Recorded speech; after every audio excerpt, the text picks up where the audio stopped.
সোমার গল্পের আসরে সবাইকে স্বাগত।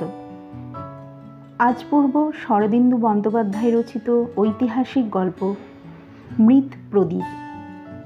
ঐতিহাসিক গল্প উপন্যাসের লেখক হিসেবে শরদিন্দুর নাম বাংলা সাহিত্যের ইতিহাসে বঙ্কিমচন্দ্রের পরেই উচ্চারিত।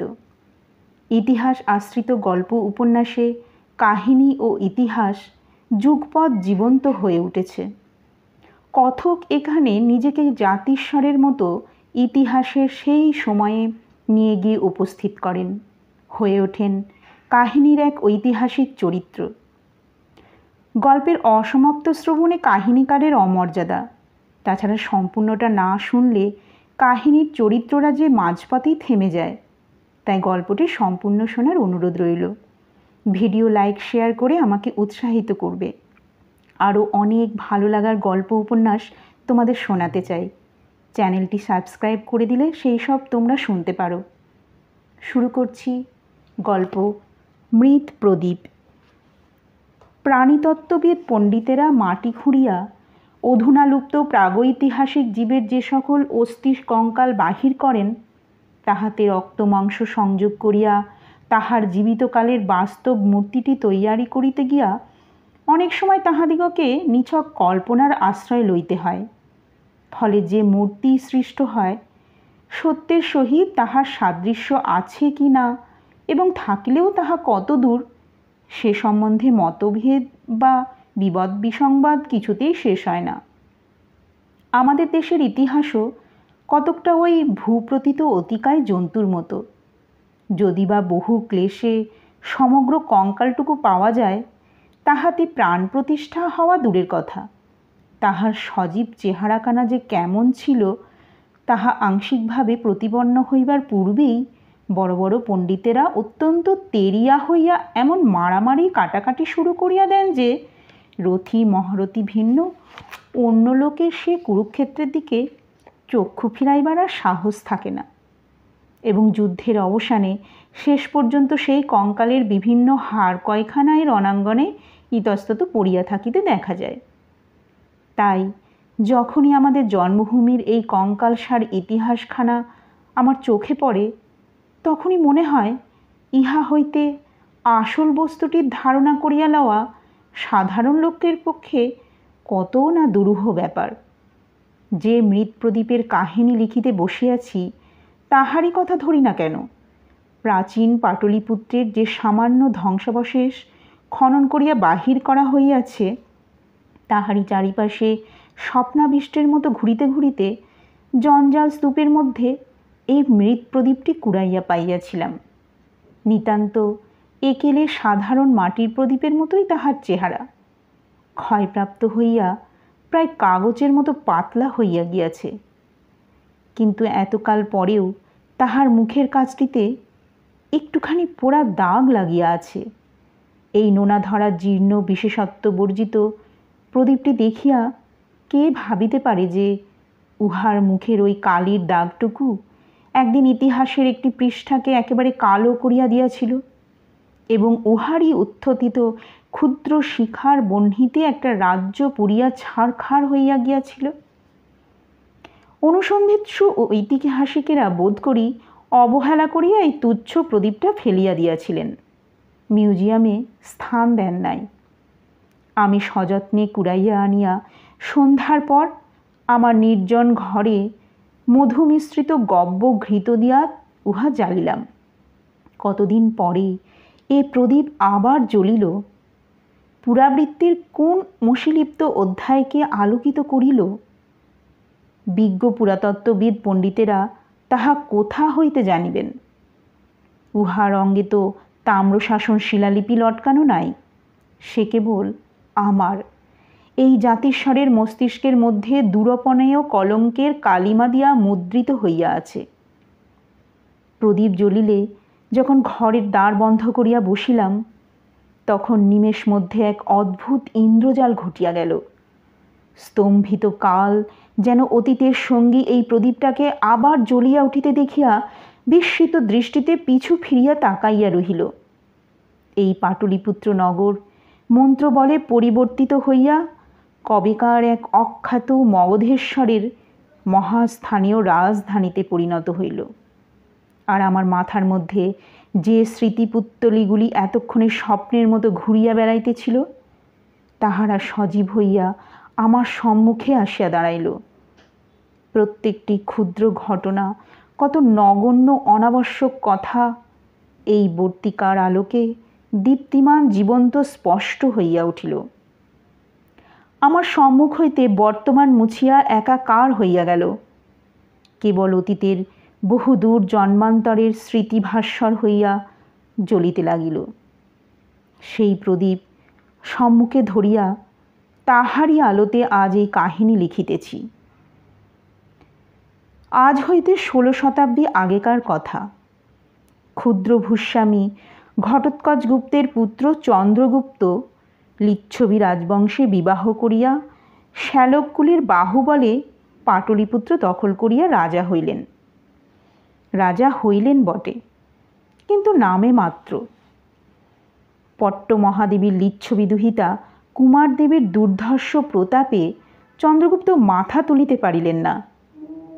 রাজমুদ্রায় রাজার মূর্তির সহিত মহাদেবীর মূর্তি ও লিচ্ছবিকুলের নাম উৎকীর্ণ হইতে লাগিল। রাজার নামে রানী স্বেচ্ছামতো রাজ্য শাসন করিতে লাগিলেন। রাজা একবার নিজ আজ্ঞা প্রচার করিতে গিয়া দেখিলেন, তাহার আজ্ঞা কেহ মানে না। চন্দ্রগুপ্ত বীর পুরুষ ছিলেন, তাহার আত্মাভিমানে আঘাত লাগিল, কিন্তু কিছুই করিতে পারিলেন না। নিষ্ফল ক্রোধে শক্তিশালী শ্যালককুলের প্রতি বক্র দৃষ্টিপাত করিয়া তিনি মৃগয়া, সুরা ও দ্যূতক্রীড়ায় মনোনিবেশ করিলেন। প্রজাদের তাহাতে বিশেষ আপত্তি ছিল না। রাজা বা রানী যিনিই রাজত্ব করুন, তাহাদের কিছু আসে যায় না। মহামারী, দুর্ভিক্ষ অথবা যুদ্ধের হাঙ্গামা না থাকিলেই তাহারা সন্তুষ্ট।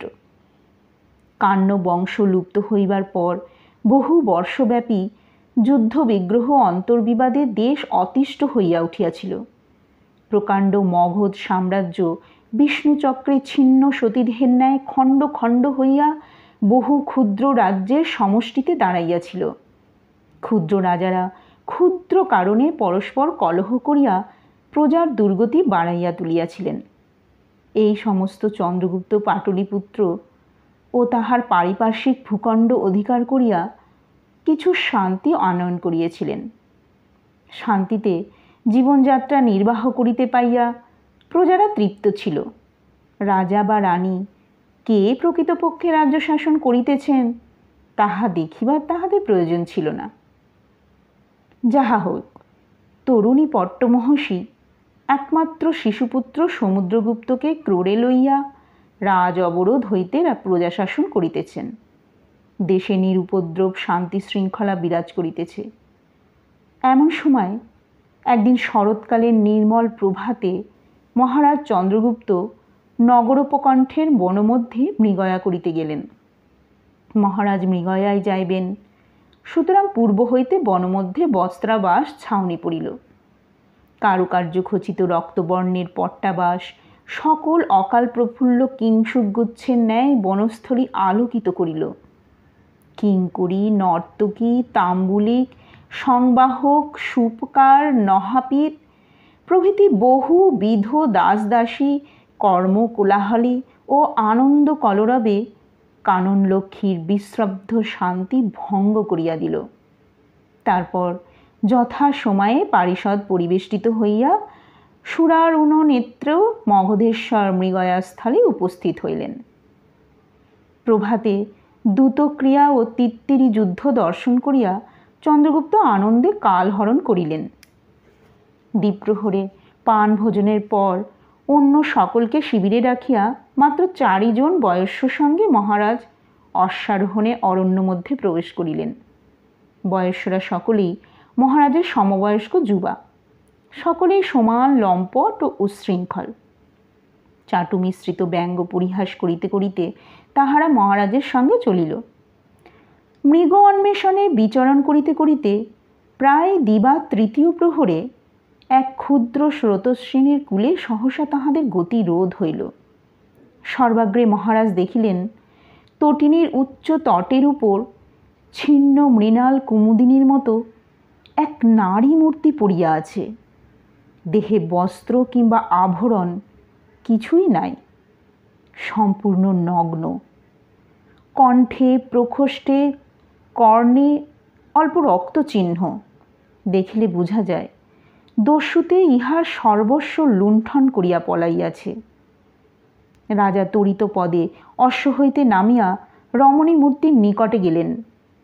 নির্নিমেষ নেত্রে তাহার নগ্ন দেহলাবণ্যের দিকে চাহিয়া রহিলেন। নারীর বয়স ১৬ কি ১৭ অধিক হইবে না। নবোদ্ভিন্ন যৌবনের পরিপূর্ণ বিকশিত রূপ। রাজা ২ চক্ষু ভরিয়া পান করিতে লাগিলেন। তাহার পর নতজানু হইয়া সন্তর্পণে বক্ষে হস্তার্পণ করিয়া দেখিলেন প্রাণ আছে। দ্রুত হৃৎস্পন্দন অনুভূত হইতেছে। বয়স্ক ৪ জন ইতিমধ্যেই রাজার পশ্চাতে আসিয়া দাঁড়াইয়াছিল ও লুব্ধ দৃষ্টিতে সংজ্ঞাহীনার অনাবৃত সৌন্দর্য নিরীক্ষণ করিতেছিল। সহসা রাজা তাহাদের দিকে ফিরিয়া কহিলেন, এ নারী কাহার? রাজার আরক্ত মুখমণ্ডল ও চক্ষুর ভাব দেখিয়া বয়স্যগণ পরিহাস করিতে সাহসী হইল না। একজন কুণ্ঠাজড়িত কণ্ঠে বলিল, রাজ্যের সকল নরনারী মহারাজের। মহারাজ বোধ করি অন্য কিছু ভাবিয়া এই প্রশ্ন করিয়াছিলেন, কিন্তু এইরূপ উত্তর পাইয়া তিনি প্রদীপ্ত দৃষ্টিতে দ্বিতীয় বয়স্যের দিকে ফিরিলেন। পুনরায় প্রশ্ন করিলেন, এ নারী কাহার? মন বুঝিয়া বয়স্য বলিল, মহারাজের। তৃতীয় বয়স্যের দিকে ফিরিয়া চন্দ্রগুপ্ত জিজ্ঞাসু নেত্রে চাহিলেন, কিন্তু তৃতীয় বয়স্য সে অন্তরের দুর্দম লালসা গোপন করিতে পারিল না। ঈষৎ হাসিবার চেষ্টা করিয়া বলিল, দস্যু উপদ্রুতা নারী শ্রীমৎ মগধেশ্বরের ভোগ্যা নয়। এ নারী দেহটা মহারাজ অধমকে দান করুন। বারুণী কষায়িত নেত্র কিছুক্ষণ তাহার মুখের উপর স্থাপন করিয়া মহারাজ উচ্চহাস্য করিয়া উঠিলেন। বলিলেন, বিট স্বর্গের পারিজাত লইয়া তুই কি করিবি? এ নারী আমার। এই বলিয়া উষ্ণীষ খুলিয়া সূক্ষ্ম বস্ত্রজালে রমণীর সর্বাঙ্গ ঢাকিয়া দিলেন। লুব্ধ বয়স্য তখনও আশা ছাড়ে নাই। রূপসীর প্রতি সতৃষ্ণ একটা কটাক্ষ হানিয়া বলিল, কিন্তু মহারাজ এ অনুচিত। পট্ট মহাদেবী শুনিলে। বিদ্যুৎস্পৃষ্টের ন্যায় রাজা ফিরিয়া দাঁড়াইলেন। কর্কশ কণ্ঠে কহিলেন, পট্ট মহাদেবী? রে পিঠ মর্দ, পট্ট মহাদেবী আমার ভর্তৃ নয়, আমি তার ভর্তা, বুঝিলি? এ রাজ্য আমার, এ নারী আমার, পট্ট মহাদেবীর নয়। এই আকস্মিক উগ্র ক্রোধে বয়স্যগণ ভয়ে নিশ্চল বাকশূন্য হইয়া গেল। চন্দ্রগুপ্ত নিজেকে কিঞ্চিৎ সংযত করিয়া কহিলেন, এই নারীকে আমি মহিষী রূপে গ্রহণ করিলাম। বয়স্যগণ, মহাদেবীকে প্রণাম করো। যন্ত্রচালিত পদ বয়স্যগণ প্রণাম করিল। তখন সেই সংজ্ঞাহীন দেহ সন্তর্পণে বক্ষে তুলিয়া মহারাজ অশ্বারোহণে শিবিরে ফিরিয়া চলিলেন। মূর্ছিতার অবেণীবদ্ধ মুক্ত কুন্তল কৃষ্ণ ধূমকেতুর মতো পশ্চাতে উড়িতে উড়িতে চলিল। শিবিরে ফিরিয়া সংজ্ঞালাভ করিবার পর রমণী যে পরিচয় দিল তাহা এইরূপ। তাহার নাম সোমদত্তা। সে শ্রাবস্তীর এক শ্রেষ্ঠীর কন্যা। পিতার সহিত চম্পাদেশে যাইতেছিল। পথে আটবিক দস্যু কর্তৃক অপহৃতা হয়। তাহার পিতাকে দস্যুরা মারিয়া ফেলে। অতঃপর দস্যুপতি তাহার রূপ যৌবন দেখিয়া তাহাকে আত্মসাৎ করিতে মনস্থ করে। অন্য দস্যুগণ তাহাতে ঘোরতর আপত্তি করিল। ফলে তাহারা পরস্পরের সহিত বিবাদ বিসংবাদ আরম্ভ করিল এবং একে অন্যের পশ্চাদ্ধাবন করিতে গিয়া যাহাকে লইয়া কলহ তাহাকেই অরক্ষিত ফেলিয়া গেল। যাইবার সময় একজন চতুর দস্যু পাছে সোমদত্তা কোথাও পলায়ন করে, এই ভয়ে তাহার বস্ত্র কাড়িয়া লইয়া তাহাকে অজ্ঞান করিয়া রাখিয়া যায়। যথাকালে চন্দ্রগুপ্ত সোমদত্তাকে দোলায় তুলিয়া নগরে লইয়া গেলেন। শাস্ত্রমতো বিবাহ হইল কিনা জানা গেল না। যদি বা হইয়া থাকে তাহা গান্ধর্ব কিংবা পৈশাচ জাতীয়। যাহা হউক, দাসী সহচরী পরিবৃতা সোমদত্তা রাজপুরীর পুরন্ধ্রী হইয়া বাস করিতে লাগিল। তাহার অবস্থানের জন্য মহারাজ একটি স্বতন্ত্র মহল নির্দেশ করিয়া দিলেন। কুমারদেবী রাজার এই দুঃসন্ত উপাখ্যান শুনিলেন, কিন্তু ঘৃণা ভরে কোনো কথা বলিলেন না। বিশেষত সেকালের রাজাদের পক্ষে ইহা এমন কিছু গর্হিত কার্য ছিল না। একাধিক পত্নী ও উপপত্নী সকল রাজ অন্তঃপুরেই স্থান পাইত। এমনকি প্রকাশ্য বেশ্যাকে বিবাহ করাও রাজন্য সমাজে অপ্রচলিত ছিল না। কুমারদেবী অবিচলিত নিষ্ঠার সহিত পুত্রকে সম্মুখে রাখিয়া রাজকার্য পরিচালনা করিতে লাগিলেন। মহারাজ চন্দ্রগুপ্ত মধু ভাণ্ডের নিকট ষটপদের মতো সোমদত্তার পদপ্রান্তে পড়িয়া রহিলেন। এইরূপে 6 মাস কাটিল। তারপর একদিন চ্যুতমধুক সুগন্ধি বসন্তকালের প্রারম্ভে জলস্থল অন্ধকার করিয়া পঙ্গপালের মতো এক বিরাট বাহিনী দেশ ছাইয়া গেল। ইতিহাসে এই ঘটনার উল্লেখ মাত্র আছে। পুষ্করণা নামক মৌর্যরাজ্যের অধিপতি চন্দ্রবর্মা দিগ্বিজয় যাত্রার পথে মগধ আক্রমণ করিলেন। হীনবীর্য মগধ বিনা যুদ্ধে অধিকৃত হইল। কিন্তু চন্দ্রবর্মা যাহা সংকল্প করিয়াছিলেন তাহা এত সহজে সিদ্ধ হইল না। তিনি পাটলিপুত্রের জয়স্কন্ধাবার স্থাপন করিতে পারিলেন না। তাহার বিশাল সেনা সমুদ্রের মধ্যস্থলে পাটলিপুত্র দুর্গ 10 লৌহদ্বারে ইন্দ্রকিলক আঁটিয়া ক্ষুদ্র পাষাণদ্বীপের মতো জাগিয়া রহিল। মগধেশ্বর তখন সোমদত্তার গজদন্ত পালঙ্কে শুইয়া ঘুমাইতেছিলেন। প্রহরিণীর মুখে এই বার্তা শুনিয়া শয্যায় উঠিয়া বসিলেন। তাহার বহুকাল লুপ্ত ক্ষাত্র তেজ নিমেষের জন্য জাগ্রত হইয়া উঠিল। কক্ষের চতুর্দিকে দৃষ্টিপাত করিয়া কহিলেন, আমার বর্ম? বলিয়াই তাহার কুমারদেবীর কথা স্মরণ হইল। মুখের দীপ্তি নিবিয়া গেল। ক্ষীণ শ্লেষের হাসি হাসিয়া বলিলেন, আক্রমণ করিয়াছে তা আমি কি করিব? পট্টমহাদেবীর কাছে যাও। বলিয়া পুনশ্চ শয্যায় শয়ন করিলেন। সোমদত্তা প্রাসাদচূড়া হইতে দ্রুত চঞ্চল পদে নামিয়া আসিয়া দেখিল রাজা পূর্ববৎ নিশ্চিন্তে ঘুমাইতেছেন। তাহার শিখর তুল্য দশনে বিদ্যুতের ন্যায় হাসি হাসিয়া গেল। রাজার মস্তকে মৃদু করস্পর্শ করিয়া অস্ফুট স্বরে কহিল, ঘুমাও বীরশ্রেষ্ঠ, ঘুমাও। এদিকে প্রহরিণী পট্টমহাদেবীকে গিয়া সংবাদ দিল। কুমারদেবী তখন 6ষ্ঠ বর্ষীয় কুমার সমুদ্রগুপ্তকে শিক্ষা দিতেছিলেন। পুত্র, তুমি লিচ্ছবিকুলের দৌহিত্র, একথা কখনো ভুলিও না।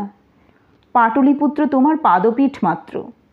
ভরতের মতো, মৌর্য চন্দ্রগুপ্তের মতো, চণ্ডাশোকের মতো এই সমুদ্র বেষ্টিত বসুন্ধরা তোমার সাম্রাজ্য, একথা স্মরণ রাখিও।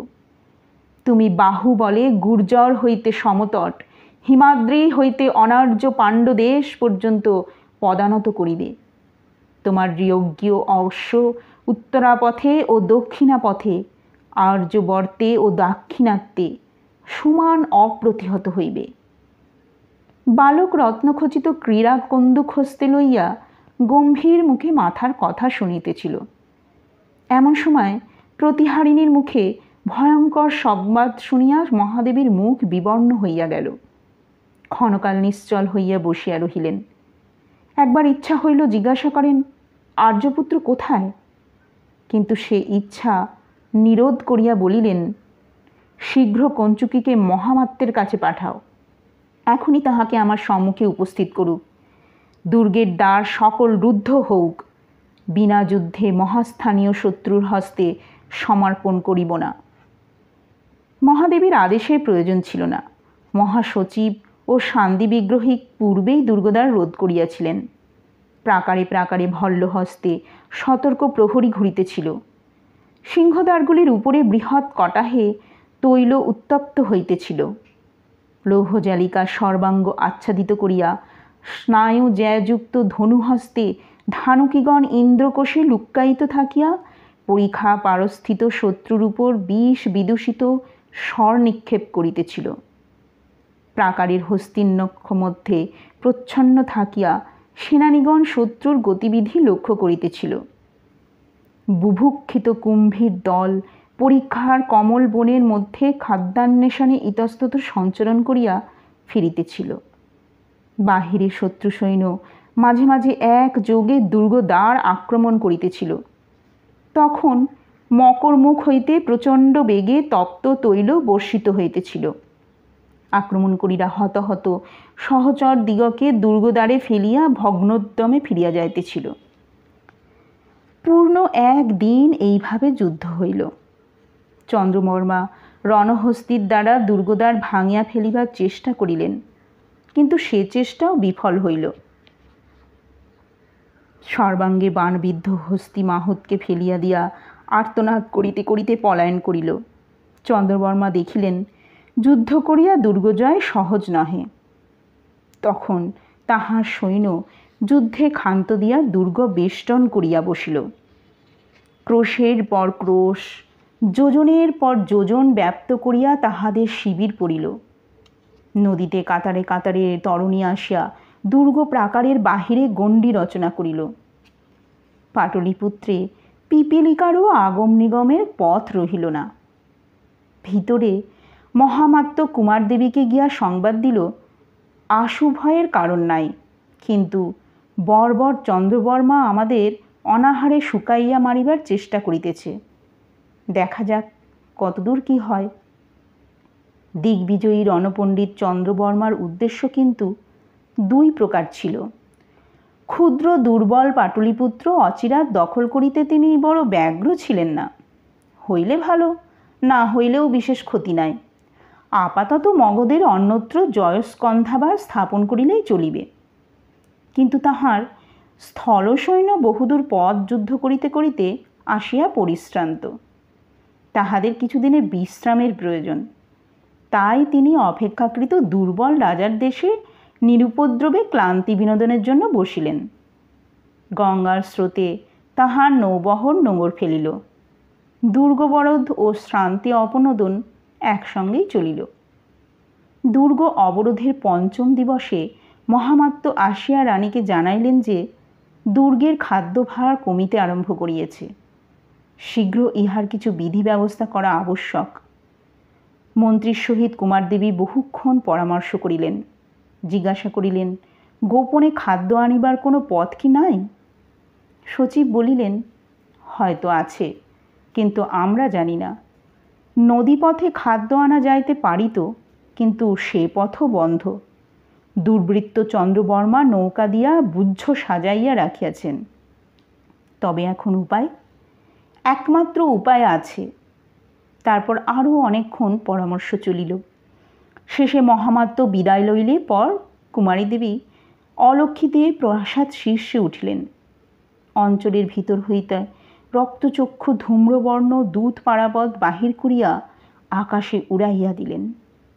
পারাবত দুইবার প্রাসাদ পরিক্রমণ করিয়া উত্তরাভিমুখে ধাবিত হইল। যতক্ষণ দেখা যায় কুমারদেবী আকাশের সেই কৃষ্ণ বিন্দুর দিকে তাকাইয়া রহিলেন।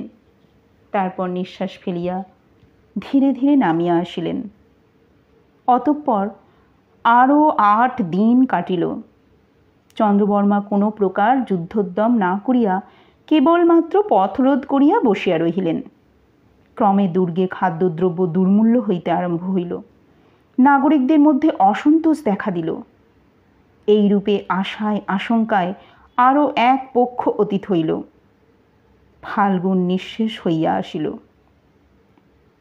একটা কথা বলিতে ভুলিয়াছি, সেই পীঠমর্দ যে সোমদত্তার অনাবৃত যৌবনশ্রী দেখিয়া উন্মত্ত হইয়াছিল, সে আমি। তখন আমার নাম ছিল চক্রায়ুধ ঈশান বর্মা। ঘটোৎকচ গুপ্তের ন্যায় আমার পিতাও একজন পরাক্রান্ত ভূস্বামী ছিলেন। পিতার মৃত্যুর পর আমি স্বাধীন হইয়া রাজধানীতে রাজার সাহচর্যের নাগরিক বৃত্তি অবলম্বন করিয়া ঐশ্বর্যে বিলাসে কালযাপন করিতেছিলাম। তীব্র আশব পান করিলে যে বিচারহীন বিবেকহীন মত্ততা জন্মে, সোমদত্তাকে দেখিয়া আমার সেই মত্ততা জন্মিয়াছিল। অবশ্য বিবেক বুদ্ধি তৎপূর্বেই যে আমার অত্যন্ত অধিক ছিল তাহা নহে। চিরদিন আমার চিত্ত বল্গাশূন্য অশ্বের মতো শাসনে অনভ্যস্ত। কোনো বস্তু আত্মসাৎ করিতে, তা সে নারী হোক বা ধনরত্নই হোক, নিজের ঐহিক সুবিধা ও সামর্থ্য ভিন্ন কোনো নিষেধ কখনো স্বীকার করি নাই। গুরু লঘুজ্ঞান কদাপি আমার বাসনার সামগ্রীকে দুষ্প্রাপ্য করিয়া তুলে নাই। যখন যাহা অভিলাষ করিয়াছি, ছলে বলে যেমন করিয়া পারি তাহা গ্রহণ করিয়াছি। চন্দ্রগুপ্ত যখন সোমদত্তাকে সেন পক্ষীর মতো আমার চক্ষুর সম্মুখ হইতে ছোঁ মারিয়া লইয়া গেল, তখন বাধাপ্রাপ্ত প্রতিহত বাসনা দুর্বার আক্রোশে আমার বক্ষের মধ্যে গর্জন করিতে লাগিল। চন্দ্রগুপ্ত রাজা, আমি তাহার নর্ম সহচর, বয়স্য, কিন্তু তথাপি কোনো দিন তাহাকে আমার অপেক্ষা শ্রেষ্ঠ বা যোগ্যতর ভাবিতে পারি নাই। শ্যালক প্রসাদে যে রাজা হইয়াছে, সুযোগ ঘটিলে আমিও কি হইতে পারিতাম না? বাহুবলে, রণশিক্ষায়, নীতি কৌশলে, বংশগরিমায় আমি তাহার অপেক্ষা কোনো অংশে ন্যূন নহি। তবে কোন অধিকারে সে আমার ঈপ্সিত বস্তু কাড়িয়া লইল? অন্য তিনজন রাজপ্রসাদ লোভী চাটুকার, যাহারা সেদিন আমার নিগ্রহ দেখিয়াছিল, তাহারা আমার ক্রোধ ও অন্তর্দাহে ইন্ধন নিক্ষেপ করিতে লাগিল। তামাশা বিদ্রূপ ইঙ্গিতের গোপন দংশনে আমাকে জর্জরিত করিয়া তুলিল। একদিন চন্দ্রগুপ্ত তখনও সভায় আগমন করেন নাই। সভাস্থ পারিষদবর্গের মধ্যে নিম্নকণ্ঠে বাক্যালাপ হাস্য পরিহাস চলিতেছিল। এমন সময় সিদ্ধপাল আমাকে লক্ষ্য করিয়া অপেক্ষাকৃত উচ্চকণ্ঠে বলিল, চক্রায়ুধ, দেখো তো এই রত্নটি কেমন? কৌশলের কোনো শ্রেষ্ঠী মহারাজকে উপহার দিয়াছে। মহারাজ বলিয়াছেন, রত্নটি যদি অনাবিদ্ধ হয় তাহা হইলে স্বয়ং রাখিবেন, নচেৎ তোমাকে উহা দান করিবেন। দেখো তো রত্নটি বজ্র সমুৎকীর্ণ কিনা। বলিয়া একটি ক্ষুদ্র অতি নিকৃষ্ট জাতীয় মণি আমার সম্মুখে তুলিয়া ধরিল। সভারূঢ় ব্যক্তিগণ এই কদর্য ইঙ্গিতে কেহ দাঁত বাহির করিয়া, কেহ বা নিঃশব্দে হাসিল। সিংহাসনের পার্শ্বে চামরবিহীন কিঙ্করীগণ মুখে অঞ্চল দিয়া পরস্পরের প্রতি সকৌতুকে কটাক্ষ হানিল। আমি লজ্জায় মরিয়া গেলাম। ক্রমে আমার কথা পাটলিপুত্র নগরের কাহারও অবিদিত রহিল না। আমি কোনো গোষ্ঠী সমবায় বা সমাপানকে পদার্পণ করিবা মাত্র চোখে চোখে কটাক্ষে কটাক্ষে গুপ্ত ইঙ্গিতের স্রোত বহিয়া যাইত। রাজসভায় রাজা আমাকে দেখিয়া ভ্রুকুটি করিতে লাগিলেন। অতঃপর আমাকে রাজসভা ছাড়িতে হইল। লোকসমাজও দুঃসহ হইয়া উঠিল। নিজ হর্মতলে একাকী বসিয়া অন্তরের অগ্নিতে অহরহ দগ্ধ হইতে লাগিলাম। এই সময় সমুদ্রোচ্ছ্বাসতুল্য অভিযান পাটলিপুত্রের দুর্গতটে আসিয়া প্রহত হইল। আমি ক্ষত্রিয়, যুদ্ধের সময় আমার ডাক পড়িল। মহাবলাধিকৃত বীরোদবর্মা আমাকে শতরক্ষীর অধিনায়ক করিয়া গৌতম দ্বার নামক দুর্গের পশ্চিম তোরণ রক্ষার ভার দিলেন। কৃষ্ণপক্ষের চন্দ্রহীন রাত্রি। আমি অভ্যাসমতো প্রাকারের উপর একাকী পদচারণ করিতেছিলাম। অবসন্ন বসদের বসন্তের শেষ চম্পা চারিদিকে তীব্র বাস বিকীর্ণ করিতেছিল। বাহিরে শত্রু শিবিরের দ্বীপ সকল প্রায় নিবিয়া গিয়াছে। দূরে দূরে দুই একটা জ্বলিতেছে। নিম্নে পরিখার জল স্থির কৃষ্ণ দর্পণের মতো পড়িয়া আছে। তাহাতে আকাশ নক্ষত্রপুঞ্জের প্রতিবিম্ব পড়িয়াছে। নগরের মধ্যে শব্দ নাই, আলোক নাই। গৃহে গৃহে দ্বার রুদ্ধ, দ্বীপ নির্বাপিত। রাজপথও আলোকহীন। তামসী রাত্রির গহন অন্ধকার যেন বিরাট পক্ষ দিয়া চরাচর আচ্ছন্ন করিয়া রাখিয়াছে। পাটলিপুত্র সুপ্ত, অরাতি সৈন্যও সুপ্ত, কিন্তু নগরদ্বারে প্রহরীরা জাগ্রত। তোরণের উপর নিঃশব্দে রক্ষীগণ প্রহরা দিতেছে। প্রাকারের উপর স্থানে স্থানে সতর্ক রক্ষী নিশ্চলভাবে দণ্ডায়মান। শত্রু পাছে অন্ধকারে গা ঢাকিয়া অতর্কিতে প্রাকার লঙ্ঘনের চেষ্টা করে। এই জন্য রাত্রিতে পাহারা দ্বিগুণ সাবধান থাকে। রাজপুরী হইতে বেহাগ রাগিণীতে মধ্যরাত্রি বিজ্ঞাপিত হইল। সঙ্গে সঙ্গে পাটলিপুত্রের 10 দ্বারের প্রহরী দুন্দুভি বাজাইয়া উচ্চকণ্ঠে প্রহর হাঁকিল। নৈশ নীরবতা ক্ষণকালের জন্য বিক্ষুব্ধ করিয়া এই উচ্চ রোল ক্রমে ক্রমে মিলাইয়া গেল। নগরী যেন শত্রুকে জানাইয়া দিল, সাবধান, আমি জাগিয়া আছি। একাকী পাদচারণ করিতে করিতে নানা চিন্তা মনে উদয় হইতেছিল। কিসের জন্য এই রাত্রি দ্বীপ্রহরে নিদ্রা ত্যাগ করিয়া নিশাচরের মতো ঘুরিয়া বেড়াইতেছি? পাটলিপুত্র দুর্গ রক্ষা করিয়া আমার লাভ কি? যাহার রাজ্য সে তো কামিনীর কণ্ঠলগ্ন হইয়া সুখে নিদ্রা যাইতেছে। পাটলিপুত্র যদি চন্দ্রবর্মা অধিকার করে তবে কাহার কি ক্ষতি?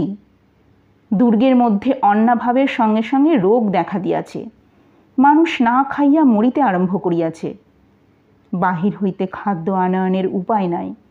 শুধু রাত্রির অন্ধকারে লুকাইয়া জালিকেরা নদী হইতে প্রত্যহ কিছু কিছু মৎস্য সংগ্রহ করিতেছে, কিন্তু তাহাই বা কতটুকু?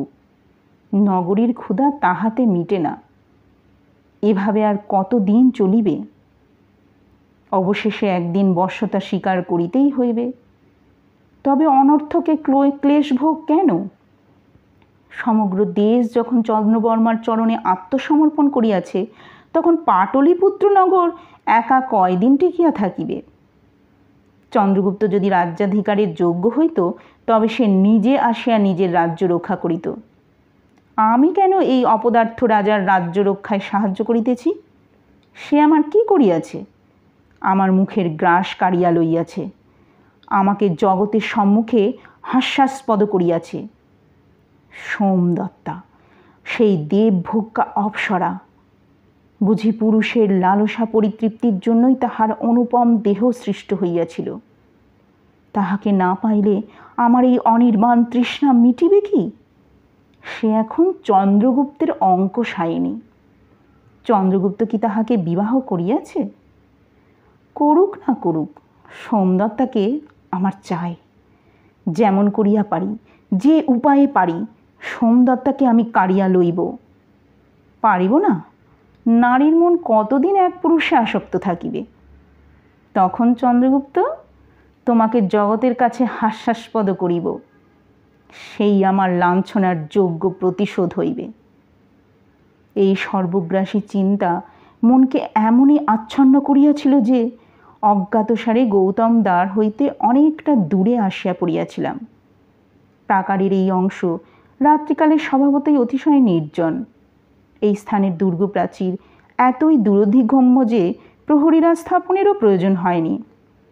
ইতস্তত দৃষ্টিপাত করিতে করিতে ফিরিব ভাবিতেছি, এমন সময় সহসা চোখে পড়িল সম্মুখে কিছু দূরে প্রাকারে প্রান্তস্থিত এক কণ্টকগুল্মের অন্তরালে দ্বীপ জ্বলিতেছে।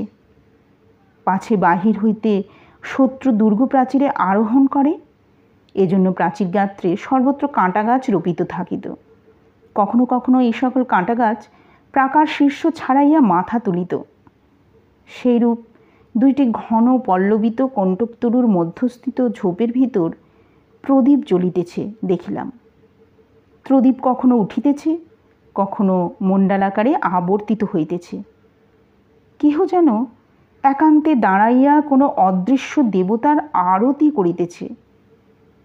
পাদুকা খুলিয়া ফেলিয়া নিঃশব্দে কোটি হইতে তরবারি বাহির করিয়া হস্তে লইলাম। তারপর অতি সন্তর্পণে সেই সঞ্চরণমান দীপশিখার দিকে অগ্রসর হইলাম। কণ্টকগুল্মের মধ্যে প্রবেশ করিয়া দেখিলাম তন্মধ্যে এক নারী দাঁড়াইয়া পরিখার অপর পারে অনন্য স্থির দৃষ্টিতে চাহিয়া আছে এবং প্রদীপ ইতস্তত আন্দোলিত করিতেছে। পশ্চাৎ হইতে তাহার মুখ সম্পূর্ণ দেখিতে পাইলাম না, শুধু চোখে পড়িল তাহার নবমল্লিকা বেষ্টিত কুণ্ডলিত কবরী ভার। তন্মধ্যে দুইটি পদ্মরাগ মণি সর্পচক্ষুর মতো জ্বলিতেছে। বুঝিতে বিলম্ব হইল না, এ রমণী গুপ্তচর, আলোকের ইঙ্গিতে শত্রুর নিকট সংবাদ প্রেরণ করিতেছে। লঘু হস্তে তাহার স্কন্ধ স্পর্শ করিলাম। সশব্দ নিঃশ্বাস টানিয়া বিদ্যুৎ বেগে রমণী ফিরিয়া দাঁড়াইল। তখন তাহারই হস্তধৃত মৃৎ প্রদীপের আলোকে তাহাকে চিনিলাম। সোমদত্তা! কম্পিত দীপশিখার আলোক তাহার ত্রাস বিবৃত মুখের উপর পড়িল। চক্ষুর সুবৃহৎ কৃষ্ণতারকা আরও বৃহৎ দেখাইল। মুহূর্তের জন্য আমার মনে সন্দেহ জন্মিল, এ কি সত্যই সোমদত্তা, না আমার দৃষ্টি বিভ্রম? যে চিন্তা অহরহ আমার অন্তরকে গ্রাস করিয়া আছে, সেই চিন্তার বস্তু কি মূর্তি ধরিয়া সম্মুখে দাঁড়াইল? কিন্তু এ ভ্রম অল্পকালের জন্য। আকস্মিক আঘাতে বিপন্ন বুদ্ধি পরক্ষণেই ফিরিয়া আসিল। দেখিলাম সোমদত্তার হস্তে প্রদীপ থরথর করিয়া কাঁপিতেছে, এখনই পড়িয়া নিবিয়া যাইবে।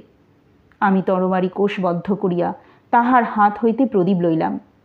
তাহার মুখের সম্মুখে তুলিয়া ধরিয়া মৃদু হাস্যে বলিলাম, এ কি পরভট্টারিকা মহাদেবী সোমদত্তা?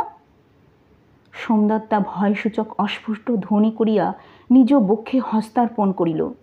পরক্ষণেই ছুরির একটা ঝলক এবং সঙ্গে সঙ্গে তীক্ষ্ণাগ্র অস্ত্র আমার বস্তাবৃত লৌহজালিকার ব্যবধান পথে বক্ষের চর্ম স্পর্শ করিল।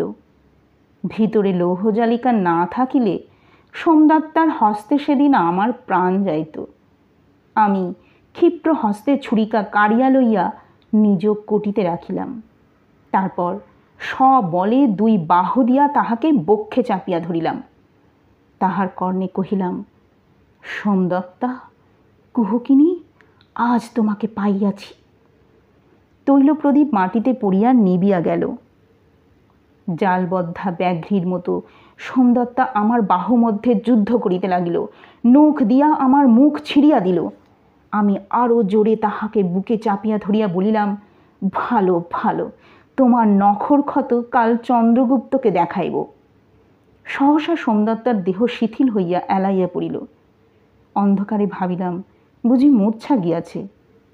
তারপর তাহার দ্রুত কম্পনে ও কণ্ঠোত্থিত নিরুদ্ধ শব্দে বুঝিলাম মূর্ছা নহে, সোমদত্তা কাঁদিতেছে। কাঁদুক, কামিনীর ক্রন্দন আমার জীবনে এই প্রথম নহে। প্রথম প্রথম এমনই কাঁদে বটে। আমি তাহাকে কাঁদিতে দিলাম। কিছুক্ষণ ফুলিয়া ফুলিয়া কাঁদিবার পর সোমদত্তা সোজা হইয়া দাঁড়াইল। অশ্রু বিকৃত কণ্ঠে কহিল, তুমি কে? কেন আমাকে ধরিয়াছ? শীঘ্র ছাড়িয়া দাও। আমি আলিঙ্গন শিথিল করিলাম না। বলিলাম, আমি কে শুনিবে?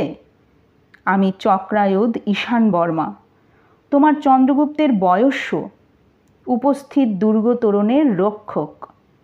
আরও অধিক পরিচয় চাও তো বলি, আমি সোমদত্তার রূপের মধুকর। যেদিন তটিনী তটে অচেতন হইয়া পড়িয়াছিলে, ছলনাময়ী, সেই দিন হইতে তোমার রূপ যৌবনের আরাধনা করিতেছি। অনুভব করিলাম সোমদত্তা শিহরিয়া উঠিল।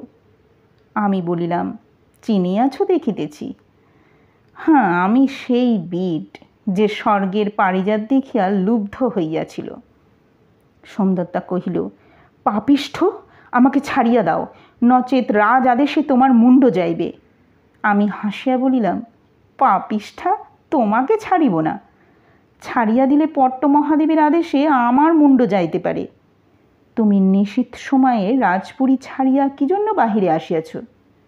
প্রাকারের নিভৃত স্থানে প্রদীপ লইয়া কি করিতেছিলে? কিছুক্ষণ স্তব্ধ থাকিয়া সোমদত্তা উত্তর করিল, আমি রাজার অনুমতি লইয়া পুরীর বাহিরে আসিয়াছি। ব্যঙ্গ করিয়া বলিলাম, চন্দ্রগুপ্ত বোধ করি তোমাকে শত্রুর নিকটে সংকেত প্রেরণ করিবার জন্য পাঠাইয়াছে। সোমদত্তা আবার শিহরিল, বলিল, আমি বৌদ্ধ সেবাশ্রমে আর্তের চিকিৎসা করিতে প্রত্যহ আসি।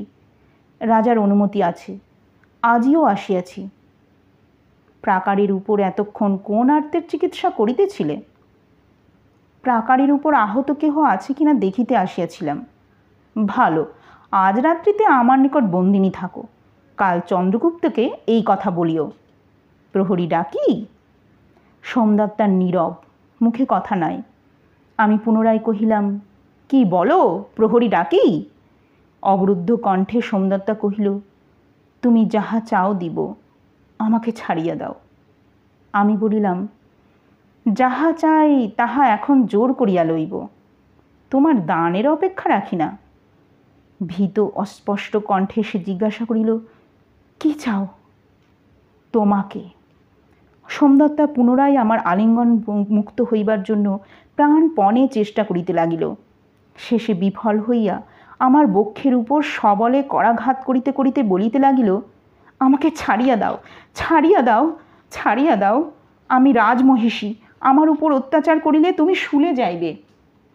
আমি বলিলাম, তুমি চন্দ্রবর্মার চর, রাজাকে রূপের কুহকে ভুলাইয়া রাজ অন্তঃপুরে প্রবেশ করিয়াছ। শুল তো দূরের কথা, তোমার উপর অত্যাচার করিলে কুমারদেবী আমাকে পুরস্কৃত করিবেন।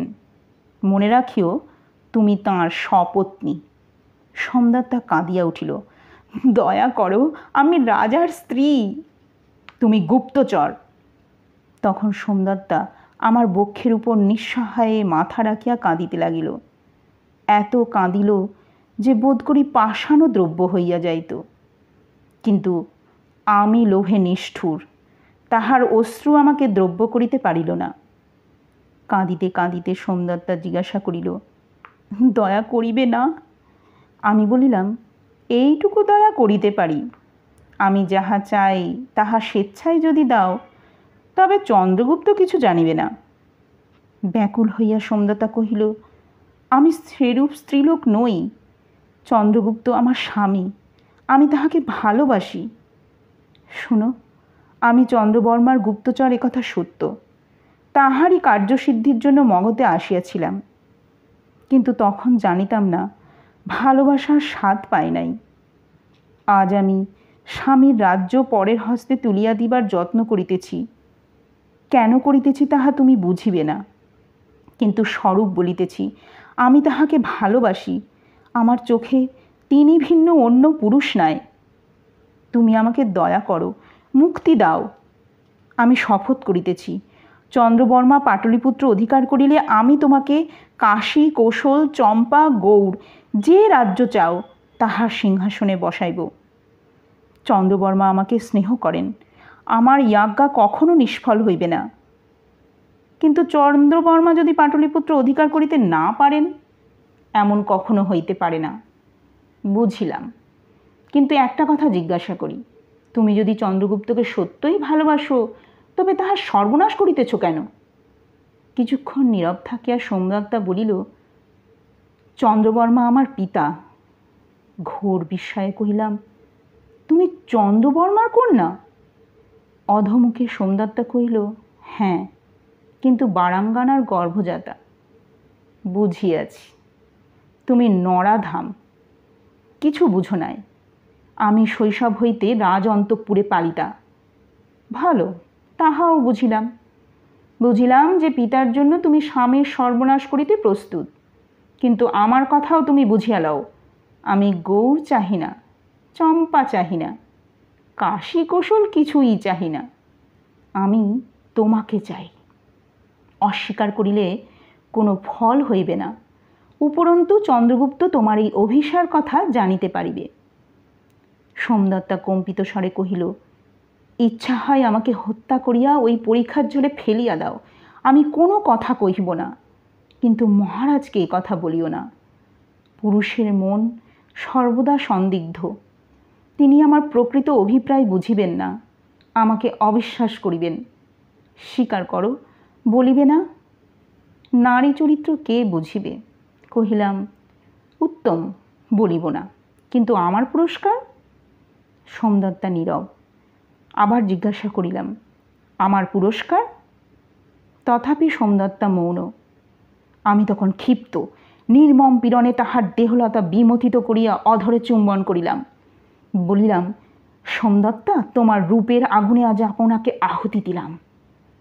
সোমদত্তা যেন মর্মতন্তু ছিঁড়িয়া কথা কহিল, শুধু তুমি নহ, তুমি, আমি, চন্দ্রগুপ্ত, মগধ, সব এই আগুনে পুড়িয়া ছাই হইবে। নগরের কেন্দ্রস্থলে প্রায় পাদক্রোশ ভূমির উপর মগধের প্রাচীন রাজপুরী। এই পাদক্রোশ ভূমি উচ্চ পাষাণ প্রাচীর বেষ্টিত। পূর্ব দিকে প্রশস্ত রাজপথের উপর কারুকার্য শোভিত উচ্চ পাষাণ তোরণ। এই তোরণ উত্তীর্ণ হইয়া প্রথমেই বহু স্তম্ভযুক্ত বিচিত্র দ্বিতল মন্তগৃহ, তাহার পশ্চাতে মহলের পর মহল, প্রাসাদের পর প্রাসাদ। কোনোটি কোষাগার, কোনোটি অলঙ্কার গৃহ, কোনোটি দেবগৃহ, কোনোটি চিত্রভবন। মধ্যে কুঞ্জবেষ্টিত কমল সরোবর, তাহাতে সারস, মরাল প্রভৃতি পক্ষী ও বহু বর্ণের মৎস্য ক্রীড়া করিতেছে। সকলের পশ্চাতে শীর্ণ অথচ জলপূর্ণ পরিখার গণ্ডি নিবদ্ধ মগধেশ্বরের অন্তঃপুর। সেতু পার হইয়া অন্তঃপুরে প্রবেশ করিতে হয়। সেতুমুখে কঞ্চুকী সেনা অহরাত্র পাহারা দিতেছে। ভিতরের সুন্দর কারুশিল্পমণ্ডিত উচ্চ শীর্ষ সৌধ সকল পরস্পর সংলগ্ন হইয়া যেন ইন্দ্রভুবন রচনা করিয়াছে। এখানে সকল গৃহই ত্রিতল। প্রথম তল শ্বেত প্রস্তরে রচিত, দ্বিতীয় ও তৃতীয় তল দারু নির্মিত। এই পুরী চন্দ্রগুপ্তের নির্মিত নহে, মৌর্যকালীন প্রাচীন রাজভবন। রাজ্য জয়ের সঙ্গে সঙ্গে চন্দ্রগুপ্ত ইহা অধিকার করিয়াছিলেন। অধিকার করিয়াই রাজপুরীর যাহা সারবস্তু সেই মোহনগৃহ সন্ধান করিয়াছিলেন, কিন্তু বহু চেষ্টাতেও তাহা আবিষ্কার করিতে পারেন নাই। মোহনগৃহ রাজভবনের একটি গোপন কক্ষ, দেখিতে অন্যান্য সাধারণ কক্ষের মতোই, কিন্তু ইহার প্রাচীর ও হর্মতলে নানা গুপ্ত দ্বার থাকিত। সেই গুপ্ত দ্বার দিয়া ভূনিম্নস্থ সুড়ঙ্গ পথে পুরীর বাহিরে যাওয়া যাইত। এমনকি ঘোর বিপদাপদের সময় দুর্গের বাহিরে পলায়ন করাও চলিত। এই মোহনগৃহ প্রত্যেক রাজপুরীর একটি অপরিহার্য অঙ্গ ছিল। স্বয়ং রাজা এবং পট্টমহিষী ভিন্ন ইহার সন্ধান আর কাহারও জানা থাকিত না। মৃত্যুকালে রাজা পুত্রকে বলিয়া যাইতেন। এই রাজপ্রাসাদে পূর্ববর্ণিত ঘটনার পরদিন প্রভাতে আমি কিছু গোপন অভিসন্ধি লইয়া উপস্থিত হইলাম। সম্মুখেই মন্ত্রগৃহ, বহু জনাকীর্ণ। সচিব, সভাসদ, সেনানী, শ্রেষ্ঠী, বয়স্য, বিদূষক সকলেই উপস্থিত। সকলের মুখেই দুশ্চিন্তা ও উৎকণ্ঠার চিহ্ন। চারিদিক হইতে তাহাদের মৃদু জল্পিত গুঞ্জন ধ্বনি উঠিতেছে। সভার কেন্দ্রস্থলে রত্ন সিংহাসনে বসিয়া কেবল মহারাজ চন্দ্রগুপ্ত নির্লিপ্ত নির্বিকার। আমি সভায় প্রবেশ করিতে চন্দ্রগুপ্ত একবার চক্ষু তুলিয়া আমার দিকে চাহিল। মোহাচ্ছন্ন স্বপ্নাবিষ্ট ভাব, যেন কিছুতেই আসে যায় না। আমি সম্ভ্রম দেখাইয়া অবনত মস্তকে প্রণাম করিলাম। চন্দ্রগুপ্ত ঈষৎ বিরক্তিসূচক ভ্রুকুটি করিয়া মুখ ফিরাইয়া রহিল। আমার হাসি আসিল। মনে মনে বলিলাম, চন্দ্রগুপ্ত, যদি জানিতে। রাজসম্মুখ হইতে অপসৃত হইয়া ইতস্তত ঘুরিতে ঘুরিতে এক স্তম্ভের আড়ালে সন্নিধাতার সহিত দেখা হইল। সর্বদা রাজ সন্নিধানে থাকিয়া তাহার পরিচর্যা করা সন্নিধাতার কার্য। নানা কারণে এই সন্নিধাতার সহিত আমার কিছু প্রণয় ছিল। অনেকবার রাজপ্রাসাদের অনেক গূঢ় সংবাদ তাহার নিকট হইতে পাইয়াছি। তাহাকে জিজ্ঞাসা করিলাম, বল্লভ, খবর কি? বল্লভ বলিল, নূতন খবর কিছুই নাই। মহারাজ আজ পত্রচ্ছেদ্যকালে বলিতেছিলেন যে মোহনগৃহের সন্ধান জানা থাকিলে এ পাপ রাজ্য ছাড়িয়া চলিয়া যাইতেন। আমি বলিলাম, সংসারে এত বৈরাগ্য কেন? বল্লভ চোখ টিপিয়া মৃদুস্বরে কহিল, সংসারের সকল বস্তুতে নয়। সে যাক, তোমায় বহুদিন দেখি নাই, সভায় আসো না কেন? আমি বলিলাম, দিনরাত গৌতমদ্বারে পাহারা, সময় পায় না। বিরোধ বর্মা কোথায় বলিতে পারো? সভায় তো তাহাকে দেখিতেছি না। বল্লভ বলিল, মহাবলাধিকৃত উপরে আছেন, সান্ধ্যী বিগ্রহিকের সঙ্গে কি পরামর্শ হইতেছে। আমারও কিছু পরামর্শ আছে। বলিয়া সোপান অতিবাহিত করিয়া আমি উপরে গেলাম। বিরোধবর্মা তখন গুপ্ত সদস্য গৃহে বসিয়া শান্তি বিগ্রহিকের সহিত চুপি চুপি কথা কহিতেছিলেন। আমাকে দেখিয়া উভয়ে জিজ্ঞাসুনিত্রে আমার দিকে চাহিলেন। আমি কোনো প্রকার ভনিতা না করিয়া বলিলাম, এরূপভাবে কতদিন চলিবে? দুর্গে খাদ্য নাই, পানীয় নাই, 1 দিনারের কমে আরক পরিমাণ মাধ্যি পাওয়া যায় না। ঘরে ঘরে লোক না খাইয়া মরিতে আরম্ভ করিয়াছে। যুদ্ধে মরিত কোনো কথা ছিল না, কিন্তু শত্রুকে বিতাড়িত করিবার কোনো চেষ্টাই নাই। কেবলমাত্র দুর্গদ্বার রুদ্ধ করিয়া বসিয়া থাকিলে কি ফল দর্শিবে? নাগরিকগণ নানা কথা বলিতেছে, দুর্গরক্ষীরাও সন্তুষ্ট নয়। শান্তি বিগ্রহিক জিজ্ঞাসা করিলেন, তাহারা কি বলে? আমি বলিলাম, কাল সন্ধ্যায় চণ্ডপালের মদিরাগৃহে গিয়াছিলাম। সেখানে শুনিলাম অনেকেই বলাবলি করিতেছে, চন্দ্রবর্মার দিগ্বিজয়ী সেনার বিরুদ্ধে শূন্য উদর লইয়া দুর্গরক্ষার চেষ্টা পণ্ডশ্রম মাত্র। দুর্গ একদিন তাহারা অধিকার করিবেই। সুতরাং বাধা না দিয়া নির্বিবাদে আসিতে দেওয়াই সুবুদ্ধি। তাহাতে তাহাদের নিকট সদ্ব্যবহার প্রত্যাশা করা যাইতে পারে। শান্তি বিগ্রাহিক ও মহাবলাধিকৃত দৃষ্টি বিনিময় করিলেন। বিরোধবর্মা কহিলেন, চন্দ্রবর্মা পাটলিপুত্র অধিকার করিতে পারিবে না, তাহার দিগ্বিজয় যাত্রা এইখানেই শেষ হইবে। আমি বলিলাম, কিন্তু? বাধা দিয়া বিরোধবর্মা কহিলেন, ইহার মধ্যে কিন্তু নাই। জানিয়া রাখো, আজ হইতে 10 দিনের মধ্যে দিগ্বিজয়ী চন্দ্রবর্মা লাঙ্গুল উচ্চে তুলিয়া মগধ হইতে পলায়ন করিবে। ইচ্ছা হয় তুমি তার পশ্চাৎধাবন করিও। ভিতরে কিছু কথা আছে বুঝিলাম। কি কথা জানিবার জন্য পুনশ্চ বলিলাম, কেমন করিয়া এই অঘটন সম্ভব হইবে জানি না। 10 দিনের মধ্যে নগর শ্মশানে পরিণত হইবে। তখন চন্দ্রবর্মা রহিল কি পলাইল, কে দেখিতে যাইবে? বিরোধবর্মা কহিলেন, খাদ্যের আয়োজন হইয়াছে, কল্ল হইতে সকলে প্রচুর খাদ্য পাইবে। আমি বিস্মিতভাবে তাহার মুখের প্রতি চাহিয়া রহিলাম। ইচ্ছা হইল জিজ্ঞাসা করি, কিভাবে কোথা হইতে খাদ্য আসিবে? কিন্তু প্রশ্ন করা সুবিবেচনা হইবে না বুঝিয়া বলিলাম, কিন্তু খাদ্য পাইলেই কি চন্দ্রবর্মাকে বিতাড়িত করা যাইবে? বিরোধবর্মা বলিলেন, বলিয়াছি 10 দিনের মধ্যে চন্দ্রবর্মাকে তাড়াইব। কিন্তু এই 10 দিন প্রজাদের কি বলিয়া বুঝাইয়া রাখিবেন? প্রজা ও রক্ষী সৈন্য মিলিয়া যদি মাৎসন্যায় করে? মাৎসন্যায়? বিরোধবর্মা গর্জিয়া উঠিলেন, চক্রায়ুধ, যে যোদ্ধা শত্রুকে দুর্গ সমর্পণের কথা চিন্তা করিবে তাহাকে শুলে দিব। যে প্রজা মাৎসন্যায়ের কথা উচ্চারণ করিবে তাহাকে হাত পা বাঁধিয়া রাখিয়া পরীক্ষার গম্ভীরের মুখে ফেলিয়া দিব। মাৎসন্যায়? এখনো আমি বাঁচিয়া আছি। ঈষৎ শান্ত হইয়া বলিলেন, তুমি যাও, যে জিজ্ঞাসা করিবে তাহাকে বলিও অন্তরিক্ষ পথে বার্তা আসিয়াছে, চন্দ্রবর্মার উচ্ছেদ হইতে আর অধিক বিলম্ব নাই। অন্তরিক্ষ পথে? আমি উঠিলাম, উভয়কে প্রণাম করিয়া বাহির হইতেছি। শান্তি বিগ্রহিক আমাকে ফিরিয়া ডাকিলেন। ধীরে ধীরে কহিলেন, চক্রায়ুধ, যাহা শুনিলে তাহা হইতে যদি কিছু অনুমান করিয়া থাকো, তাহা নিজ অন্তরে রাখিও। মন্ত্রভেদে রাজ্যের সর্বনাশ হয়।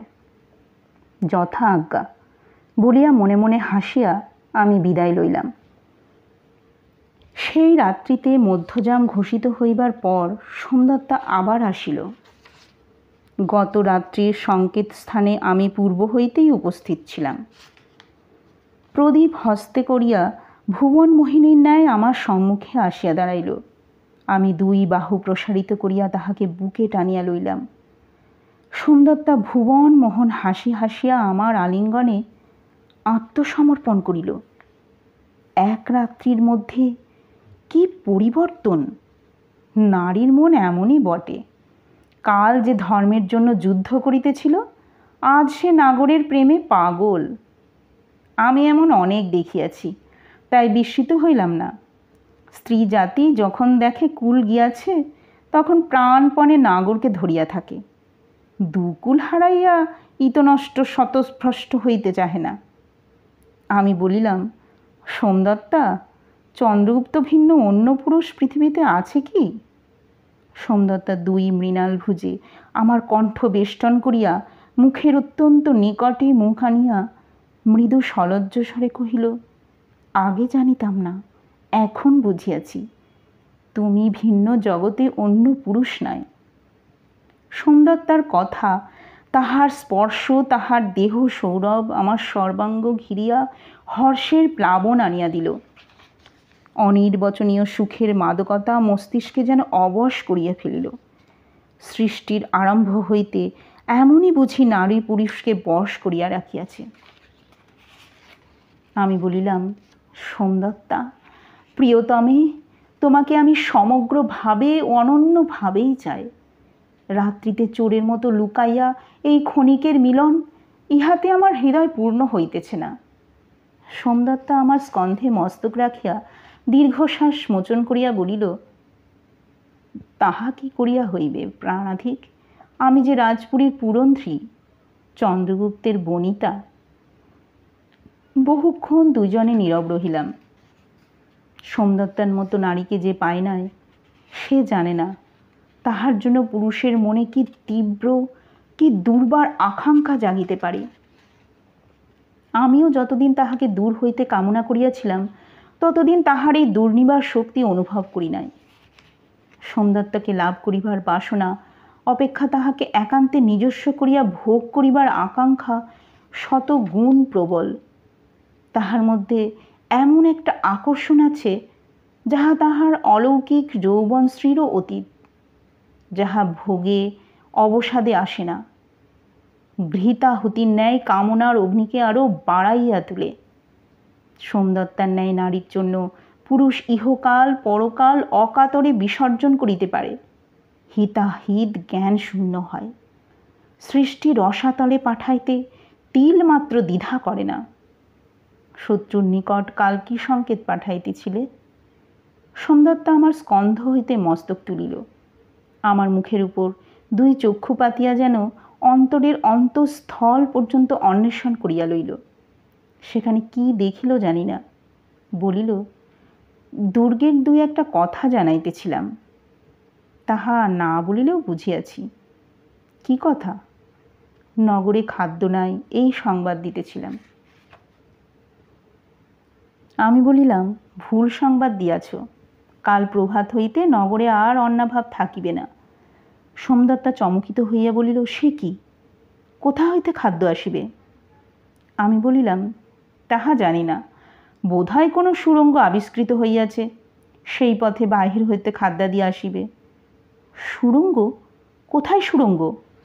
তাহা কি করিয়া জানিব, এ আমার অনুমান মাত্র, কিন্তু নিশ্চিত বলিতেছি, নগরে আর দুর্ভিক্ষ থাকিবে না, সে আয়োজন হইয়াছে। শুধু তাই নয়, শীঘ্রই চন্দ্রবর্মা বাহির হইতে আক্রান্ত হইবেন। বোধহয় বৈশালী হইতে সৈন্য আসিতেছে। সত্য বলিতেছ? আমাকে প্রতারণা করিতেছ না? সত্য বলিতেছি, আজ বিরোধবর্মার মুখে এ কথা শুনিয়াছি। সোমদত্তা ললাটে করাঘাত করিল, বলিল, হায়, কাল এ কথা শুনি নাই কেন? শুনিলে প্রাণ দিতাম তবু। সোমদত্তা বিদ্যুদ্দগ্নিপূর্ণ দুই চক্ষু আমার দিকে ফিরাইল। দীর্ঘকাল মৌন থাকিয়া শেষে বলিল, যাহা হইবার হইয়াছে, ললাট লিখন কে খণ্ডাইবে? বেশ্যাকন্যার বুঝি ইহাই প্রাক্তন। আমি বাহুদার তাহার কোটি বেষ্টন করিয়া সোহাগে গদগদ স্বরে বলিলাম, সোমদত্তা, প্রেয়সী, কেন বৃথা খেদ করিতেছ? তুমি আমার। চক্রায়ু দিশানবর্মা তোমার জন্য অগ্নিতে প্রবেশ করিবে, জলে ঝাঁপ দিবে। চন্দ্রগুপ্তের কাল পূর্ণ হইয়াছে, তোমার জন্য আমি তার সর্বনাশ করিব। তুমিও চন্দ্রগুপ্তের সর্বনাশ করিবে? করিব। তুমি পারো আর আমি পারি না? চন্দ্রগুপ্ত আমার কে? সখা? সখা নয়, আমি তার প্রমোদের সহচর, স্তাবক, সভাসদ, বিট বিদূষক মাত্র। চন্দ্রগুপ্ত একদিন আমার মুখের গ্রাস কাড়িয়া লইয়াছিল, আমিও লইয়াছি। যার অঙ্কলক্ষ্মীকে কাড়িয়া লইয়াছি, তার সঙ্গে আবার সখ্য কিসের? এখন আমরা দুজনে মিলিয়া তার উচ্ছেদ করিব। কিছুক্ষণ নির্বাক থাকিয়া সোমদত্তা প্রশ্ন করিল, কি করিতে চাও? শুনো বলিতেছি। প্রভাতে বিরোধবর্মার মুখে যাহা শুনিয়াছি তাহা হইতে অনুমান হয় যে আজ হইতে 10 দিনের মধ্যে লিচ্ছবি দেশ হইতে পাটলিপুত্রের সাহায্যার্থে সৈন্য আসিবে। পারাবদ মুখে এই সংবাদ আসিয়াছে। চন্দ্রবর্মা যদি পাটলিপুত্র অধিকার করিতে চান তবে তৎপূর্বেই করিতে হইবে। লিচ্ছবিরা আসিয়া পড়িলে আর তাহা সুসাধ্য হইবে না। তখন নিজের প্রাণ লইয়া টানাটানি পড়িয়া যাইবে। এদিকে নগরের খাদ্যাভাবও ঘুচিয়াছে। সুতরাং বাহুবলে এই 10 দিনের মধ্যে দুর্গ জয় করা অসম্ভব। এরূপ ক্ষেত্রে উপায় কি? কি উপায়? বিশ্বাসঘাতকতা। কে বিশ্বাসঘাতকতা করিবে? আমি করিব। কিন্তু পরিবর্তে চন্দ্রবর্মা আমাকে কি দিবেন? যাহা পাইয়াছ তাহাতে তৃপ্তি নাই? না, কাল বলিয়াছিলাম বটে রাজ্য সিংহাসন চাহি না, কিন্তু তাহা ভুল। রাজ্য না পাইলে তোমাকে পাইয়াও আমার অতৃপ্তি থাকিয়া যাইবে। তুমি রাজ ঐশ্বর্যের স্বাদ পাইয়াছ, অল্পে কি তোমার মন উঠিবে? তা বটে, অল্পে আমার ক্ষুধা মিটিবে না। কৃতজ্ঞতার মূল্য কি চাও? আমি সব স্থির করিয়াছি। তুমি দ্বীপ সংকেতে চন্দ্রবর্মাকে সমস্ত সংবাদ দাও, জানাও যে বিশ্বাসঘাতকতা ভিন্ন দুর্গ অধিকার হইবে না। তাহাকে একথাও বলো যে একজন দ্বারপাল সেনানী দুর্গদ্বার খুলিয়া দিতে প্রস্তুত আছে, কিন্তু পুরস্কার স্বরূপ তাহাকে মগধের সিংহাসন দিতে হইবে। সোমদত্তা প্রস্তর মূর্তির মতো দাঁড়াইয়া রহিল। তারপর হাসিয়া উঠিল। দ্বীপের কম্পমান আলোকে সে হাসি অদ্ভুত দেখাইল। বলিল, বেশ বেশ, আমিও তো ইহাই চাহিয়াছিলাম। মনে করিয়াছিলাম পিতাকে তুষ্ট করিয়া একজনের জন্য মগধের সিংহাসন ভিক্ষা মাগিয়া লইব, এক স্পর্ধিতা দুর্বিনীতা নারীর দর্প চূর্ণ করিব। কিন্তু এই ভালো, তোমার ও আমার ষড়যন্ত্রে পিতা দুর্গ অধিকার করিবেন। তারপর তুমি সিংহাসনে বসিবে, আর আমি তোমার পট্ট মহিষী হইব। এই ভালো বলিয়া সোমদত্তা আবার হাসিল। আমি বলিলাম, চন্দ্রগুপ্তের হত্যা করিতে হইবে। তাহাকে বাঁচিতে দিয়া কোনো লাভ নাই, পরে গণ্ডগোল বাঁধিতে পারে। একটা সুবিধা আছে, চন্দ্রগুপ্ত পলাইতে পারিবে না। সে মোহন গৃহের সন্ধান জানে না। চন্দ্রগুপ্তের প্রতি সোমদত্তার মনে কোনো মমতা আছে কিনা দেখিবার জন্য এই কথা বলিয়াছিলাম। দেখিলাম তাহার মুখে করুণার ভাব ফুটিয়া উঠিল না, বরঞ্চ মুখ ও অধরষ্ঠ আরও কঠিন ভাব ধারণ করিল। সে স্থির নিষ্করুণ দৃষ্টিতে আমার দিকে চাহিয়া রহিল। জিজ্ঞাসা করিল, মোহনগৃহ কি? মোহনগৃহ কি বুঝাইয়া দিলে সোমদত্তার মুখে কিছু উৎফুল্লতা দেখা দিল। সে আমার কণ্ঠ বেষ্টন করিয়া বলিল, প্রিয়তম, চন্দ্রগুপ্ত ও কুমারদেবী পুত্র লইয়া পলাইবে এই কথা ভাবিয়া আমার মনে সুখ ছিল না। এখন নিশ্চিন্ত হইলাম। ভাবিও না, তোমাতে আমাতে নিরাপদে রাজসুখ ভোগ করিব। আর চন্দ্রগুপ্ত, সে ভার আমার, আমি তার ব্যবস্থা করিব। উষার সূচনা করিয়া শীতল বায়ু আমাদের অঙ্গ স্পর্শ করিয়া গেল। পূর্ব গগনে কৃষ্ণপক্ষের ক্ষয়প্রাপ্ত শশীকলা রোগ পাণ্ডুর মুখ তুলিয়া চাহিল। আমি বলিলাম, আর বিলম্বে প্রয়োজন নাই, রাত্রি শেষ হইয়া আসিতেছে, এই বেলা সংকেত পাঠাও। সোমদত্তা প্রদীপ লইয়া প্রাকারে প্রান্তে গিয়া দাঁড়াইল। প্রসারিত হস্তে কিছুক্ষণ প্রদীপ ধরিয়া থাকিয়া মুখে নিশাচর পক্ষীর মতো এক প্রকার শব্দ করিল। উৎকণ্ঠ হইয়া শুনিলাম। পরিখার পরপার হইতে অস্পষ্ট উত্তর আসিল। তখন সোমদত্তা প্রদীপ ধীরে ধীরে সঞ্চালিত করিতে লাগিল। তাপসীর মতো আত্মসমাহিত মুখ, নিশ্চল তন্ময় চক্ষু। সোমদত্তা দীপরশ্মির সাহায্যে সমস্ত সংবাদ বাহিরে প্রেরণ করিল। সংবাদ শেষ হইলে বাহিরের অন্ধকার হইতে আবার শব্দ আসিল। এবার পাপিয়ার উচ্চ তান। শব্দ স্তরে স্তরে উঠিয়া ঊর্ধ্বে বায়ুমণ্ডলে বিলীন হইয়া গেল।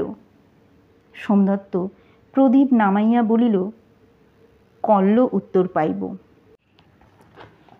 নিশাবসানে পৌরজন নিদ্রা ত্যাগ করিয়া দেখিল, নগরের হট্টে রাশি রাশি খাদ্য স্তূপীকৃত হইয়াছে।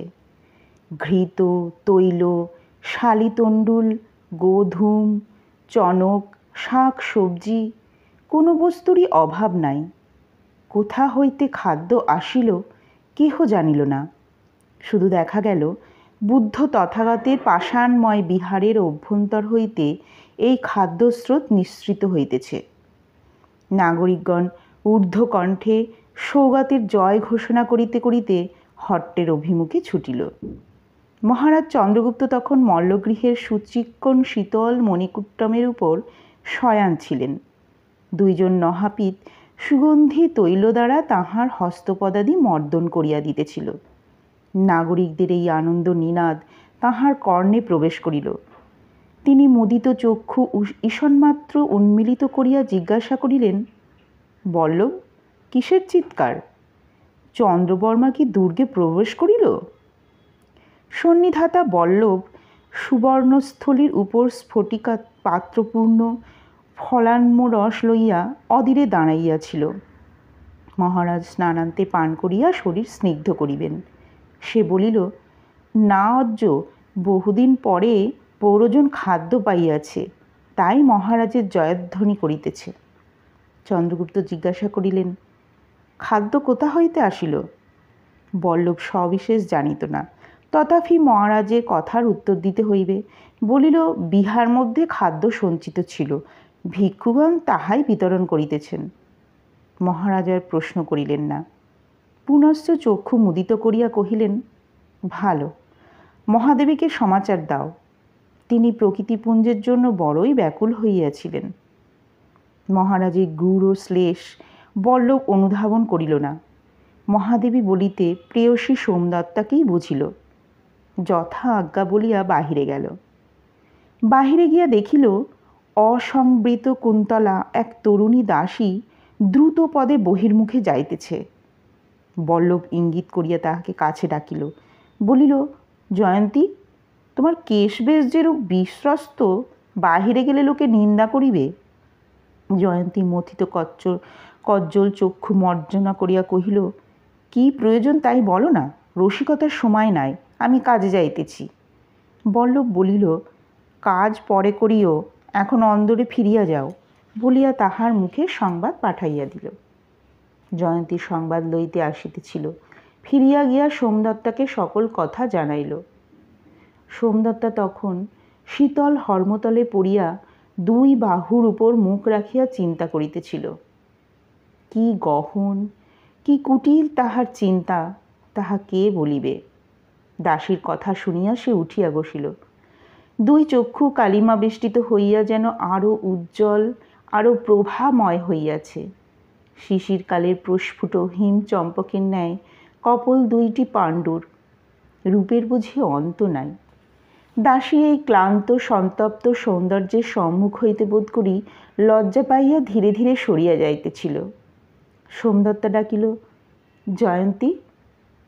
দাসী ফিরিয়া আসে সসম্ভ্রমে বলিল, অজ্জা। অধমুখে কিছুক্ষণ চিন্তা করিয়া সোমদত্তা বলিল, তুই একবার বাহিরে যা, বৌদ্ধ বিহারে গিয়া শ্রমণাচার্য ভিক্ষু অকিঞ্চনকে আমার কাছে ডাকিয়া আন। বলিবি যে ভিক্ষুণী দীপান্বিতা তাহাকে স্মরণ করিয়াছে, আর কঞ্চুকি যদি তাহার অনুপ্রবেশে বাধা দেয়, এই মুদ্রা দেখাস। বলিয়া আপন কণ্ঠে রত্নহার হইতে সুবর্ণ মুদ্রা খুলিয়া দাসীর হস্তে দিল। জয়ন্তীর মুখ পাংশু হইয়া গেল।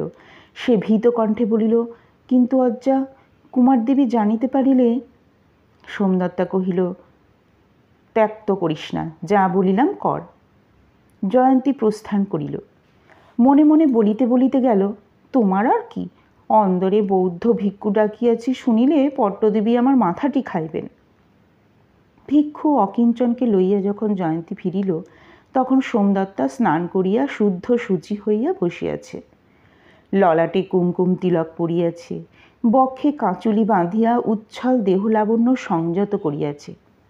ভিক্ষু কক্ষে প্রবেশ করিয়া সোমদত্তাকে আশীর্বাদ করিলেন এবং আসন পরিগ্রহ করিয়া জিজ্ঞাসু নেত্রে তাহার মুখের প্রতি চাহিয়া রহিলেন। সংঘস্থবিরের বয়স হইয়াছে, মস্তক ও মুখ মণ্ডিত, পরিধানে পীত বস্ত্র, শান্ত সৌম্য মূর্তি, কৃচ্ছ সাধনের ফলে কিছু কৃশ, কিন্তু মুখমণ্ডলে ব্রহ্মচর্যের নির্মল দীপ্তি জাজ্জল্যমান। সোমদত্তা জয়ন্তীকে চলিয়া যাইতে ইঙ্গিত করিল। জয়ন্তী প্রস্থান করিলে সে ভিক্ষুকে প্রণিপাত করিয়া কৃতাঞ্জলিপুট কহিল, অর্হৎ আত্মপরিচয় গোপন করিয়া সংঘারামে গিয়াছিলাম, ক্ষমা করুন। অকিঞ্চন কহিলেন, আত্মগোপন করিয়া যে আর্তের সেবা করে, সিদ্ধার্থ তাহাকে অধিক কৃপা করেন। সোমদত্তা কহিল, আজ রাত্রে বোধহয় সংঘারামে যাইবার অবকাশ হইবে না, তাই অজ্জা কুমারদেবীর বৌদ্ধ বিদ্বেষ জানিয়াও আপনাকে এখানে আহ্বান করিয়াছি। আমার কিছু জিজ্ঞাস্য আছে। অকিঞ্চন কহিলেন, সময় উপস্থিত হইলে ভগবান শাক্যসিংহ কুমারদেবীকে সুমতি দেবেন। তোমার জিজ্ঞাস্য কি? সোমদত্তা কহিল, শুনিলাম নগরে খাদ্য আসিয়াছে, এ কথা সত্য? সত্য। কি করিয়া আসিল? ভিক্ষু কিছুক্ষণ স্থির করিয়া থাকিলেন। তথাগতের কৃপায়। সোমদত্তা ঈষৎ অধীর হইয়া বলিলেন, তাহা জানি, কিন্তু কোথা হইতে কোন পথে আসিল? অকিঞ্চন মৃদু হাস্যে বলিলেন, সংঘের পথে। শিরসঞ্চালন করিয়া সোমদত্তা কহিল, তাহাও জানি, খাদ্য সংঘারামে সঞ্চিত ছিল। না, তবে এ অতি গূঢ় বৃত্তান্ত। দীপান্বিতে, তুমি কৌতূহল প্রকাশ করিও না, আমি বলিব না। তবে আমি বলিতেছি, সংঘ মধ্যে কোনো সুড়ঙ্গ আবিষ্কৃত হইয়াছে, সেই পথে দুর্গের বাহির হইতে খাদ্য আসিতেছে। সত্য কিনা? ইতস্তত করিয়া ভিক্ষু কহিলেন, সত্য। জানো যদি প্রশ্ন করিতেছ কেন? জানি না, অনুমান করিয়াছি মাত্র। অর্হৎ কন্যার প্রতি একটি অনুগ্রহ করুন। কি করিয়া কবে এই সুড়ঙ্গ আবিষ্কৃত হইল আমাকে বলুন। কিয়ৎকাল চিন্তা করিয়া সংঘাচার্য বলিলেন, ভালো, শুনো। এই সুড়ঙ্গের সন্ধান এক পক্ষ পূর্ব পর্যন্ত আমি অথবা অন্য কেহ জানিত না। আমার পূর্ববর্তী সংঘস্থবির নির্বাণের পূর্বে মোহপ্রাপ্ত হইয়াছিলেন, তাই ইহার কথা আমাকে বলিয়া যাইতে পারেন নাই। নির্নিমেষ চক্ষুর্দয় ভিক্ষুর মুখের উপর স্থাপন করিয়া সোমদত্তা শুনিতে লাগিল। অকিঞ্চন বলিতে লাগিলেন, সংঘের মধ্যে ভূগর্ভস্থ যে প্রকোষ্ঠে বুদ্ধের অস্থি রক্ষিত আছে, তাহার উপরে আর একটি কক্ষ আছে। তুমি দেখিয়া থাকিবে। কক্ষটি সচরাচর ব্যবহৃত হয় না, কদাচ আমি মননাদির জন্য উহা ব্যবহার করিয়া থাকি। গত পূর্ণিমা তিথিতে আমি সেই কক্ষে প্রবেশ করিয়া দেখি, ঘরটি অত্যন্ত অপরিষ্কার হইয়াছে এবং ছাদের মধ্যস্থলে যে প্রস্তরের ধর্মচক্র খোদিত আছে, তাহার উপর মধুমক্ষিকা চক্র নির্মাণ করিয়াছে। ঘরটিকে মলনিমুক্ত করিবার মানসে আমি প্রথমে একটি বংশদণ্ডাগ্র মশাল প্রযোজিত করিয়া ধূম প্রয়োগ দ্বারা মধুমক্ষিকাগুলিকে বিদূরিত করিলাম। তারপর মধুচক্রটি স্থানোচ্যুত করিবার অভিপ্রায়ে বংশদণ্ড দ্বারা উহা তাড়িত করিবা মাত্র এক অদ্ভুত ব্যাপার ঘটিল। ধর্মচক্রের মধ্যস্থলে যে ক্ষুদ্র ছিদ্র আছে, তাহার মধ্যে বংশের অগ্রভাগ প্রবেশ করিবার সঙ্গে সঙ্গে কক্ষ প্রাচীরের এক স্থানে প্রস্তর সরিয়া গিয়া একটি চতুষ্কোণ গহ্বর দেখা দিল। আমি অতিশয় বিস্মিত হইয়া সেই রন্ধ্রটি পরীক্ষা করিলাম। দেখিলাম অন্ধকার মধ্যে সোপান নামিয়া গিয়াছে। পাছে অন্য কেহ আসিয়া পড়ে, এজন্য তখন আর কিছু করিলাম না। কক্ষের কপাট বন্ধ করিয়া ফিরিয়া আসিলাম। রাত্রিতে সকলে ঘুমাইলে প্রদীপ লইয়া কক্ষের ভিতর হইতে অর্গলবদ্ধ করিয়া দিয়া সুড়ঙ্গের মধ্যে প্রবেশ করিলাম। প্রস্তর ও ইষ্টক নির্মিত সুড়ঙ্গ, অতিশয় সংকীর্ণ ও অনুচ্চ। মস্তক অবনত করিয়া চলিতে হয়। অর্ধক্রোশান্তরে বায়ুপ্রবাহের জন্য কূপ আছে। সেই কূপ সকল লঙ্ঘন করিয়া অগ্রসর হইতে হয়। আমি এইভাবে বহু দূর পর্যন্ত গমন করিয়াও সুড়ঙ্গের শেষ পাইলাম না। প্রদীপের তৈল নিঃশেষ হইয়া আসিতেছিল। সে রাত্রিতে ভগ্নোদ্যমে ফিরিয়া আসিলাম। তারপর উপর্যুপরি পঞ্চরাত্রি চেষ্টার পর ষষ্ঠ রাত্রিতে সুরঙ্গের অপর প্রান্তে পৌঁছিলাম। কুক্কুটপাদ বিহারের অঙ্গনে গিয়া সুরঙ্গ শেষ হইয়াছে। সংহত নিঃশ্বাসে সোমদত্তা বলিল, তারপর? নিঃশ্বাস ফেলিয়া অকিঞ্চন কহিলেন, কুকুটপাদ বিহারের পূর্বশ্রী আর নাই।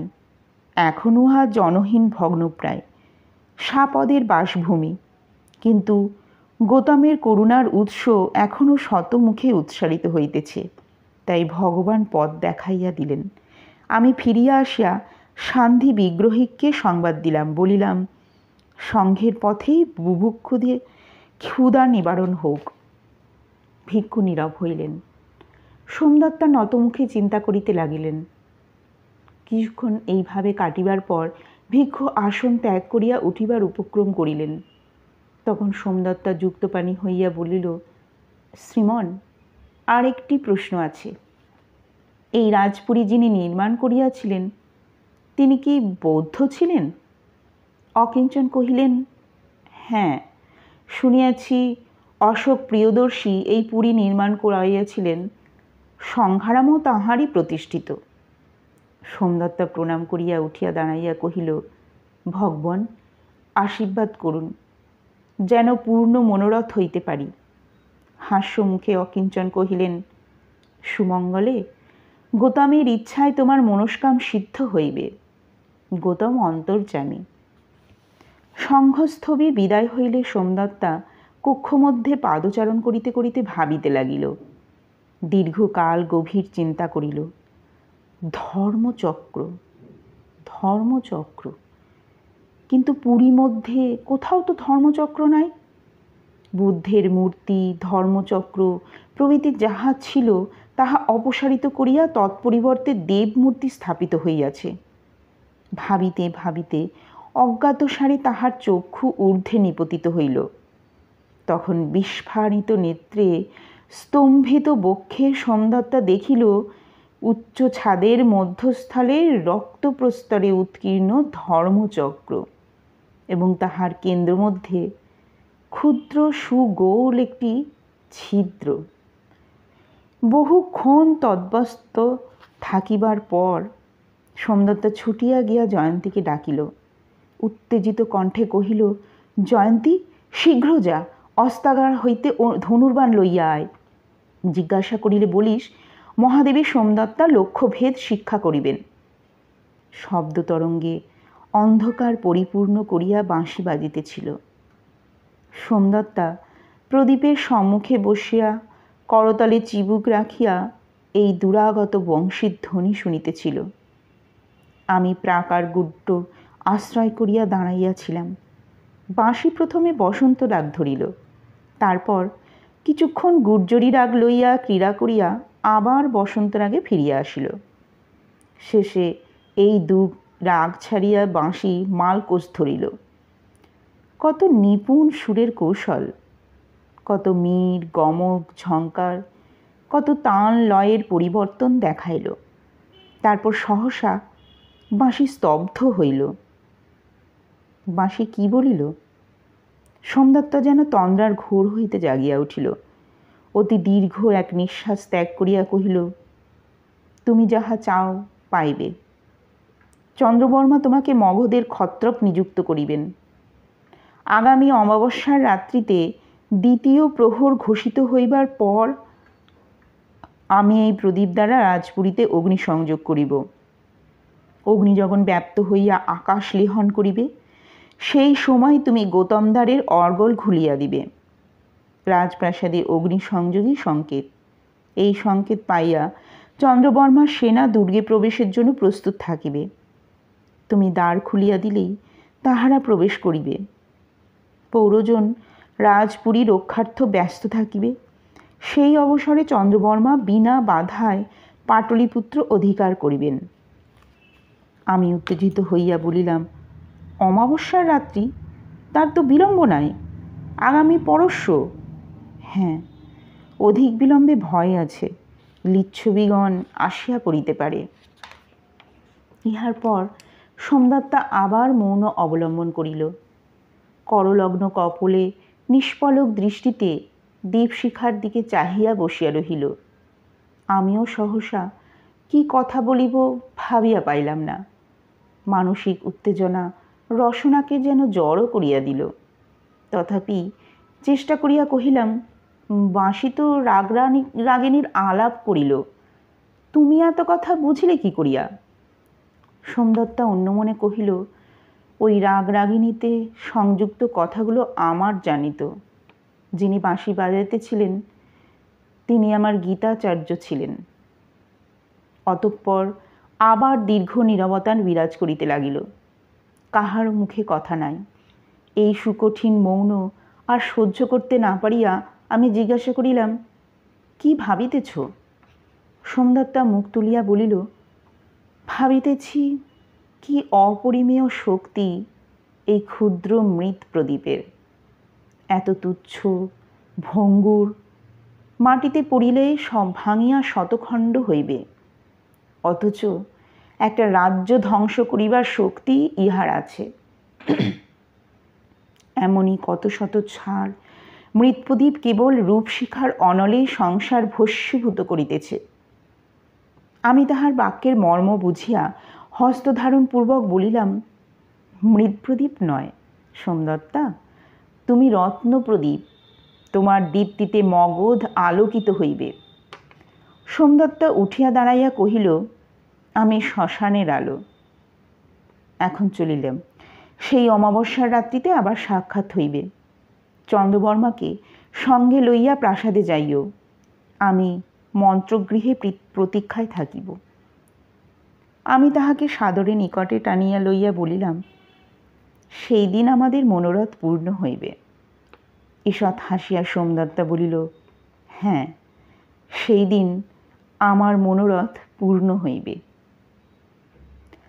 মহারাজ চন্দ্রগুপ্ত সোমদত্তার কক্ষে রাত্রিকালে নিদ্রা যাইতেছিলেন। অকস্মাৎ তীব্র শ্বাসরোধকর ধূমের গন্ধে তাহার নিদ্রাভঙ্গ হইল।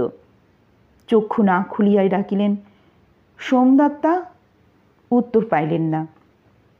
তখন নিদ্রা কষায় নেত্রে উন্মীলন করিয়া দেখিলেন শয্যায় সোমদত্তা নাই।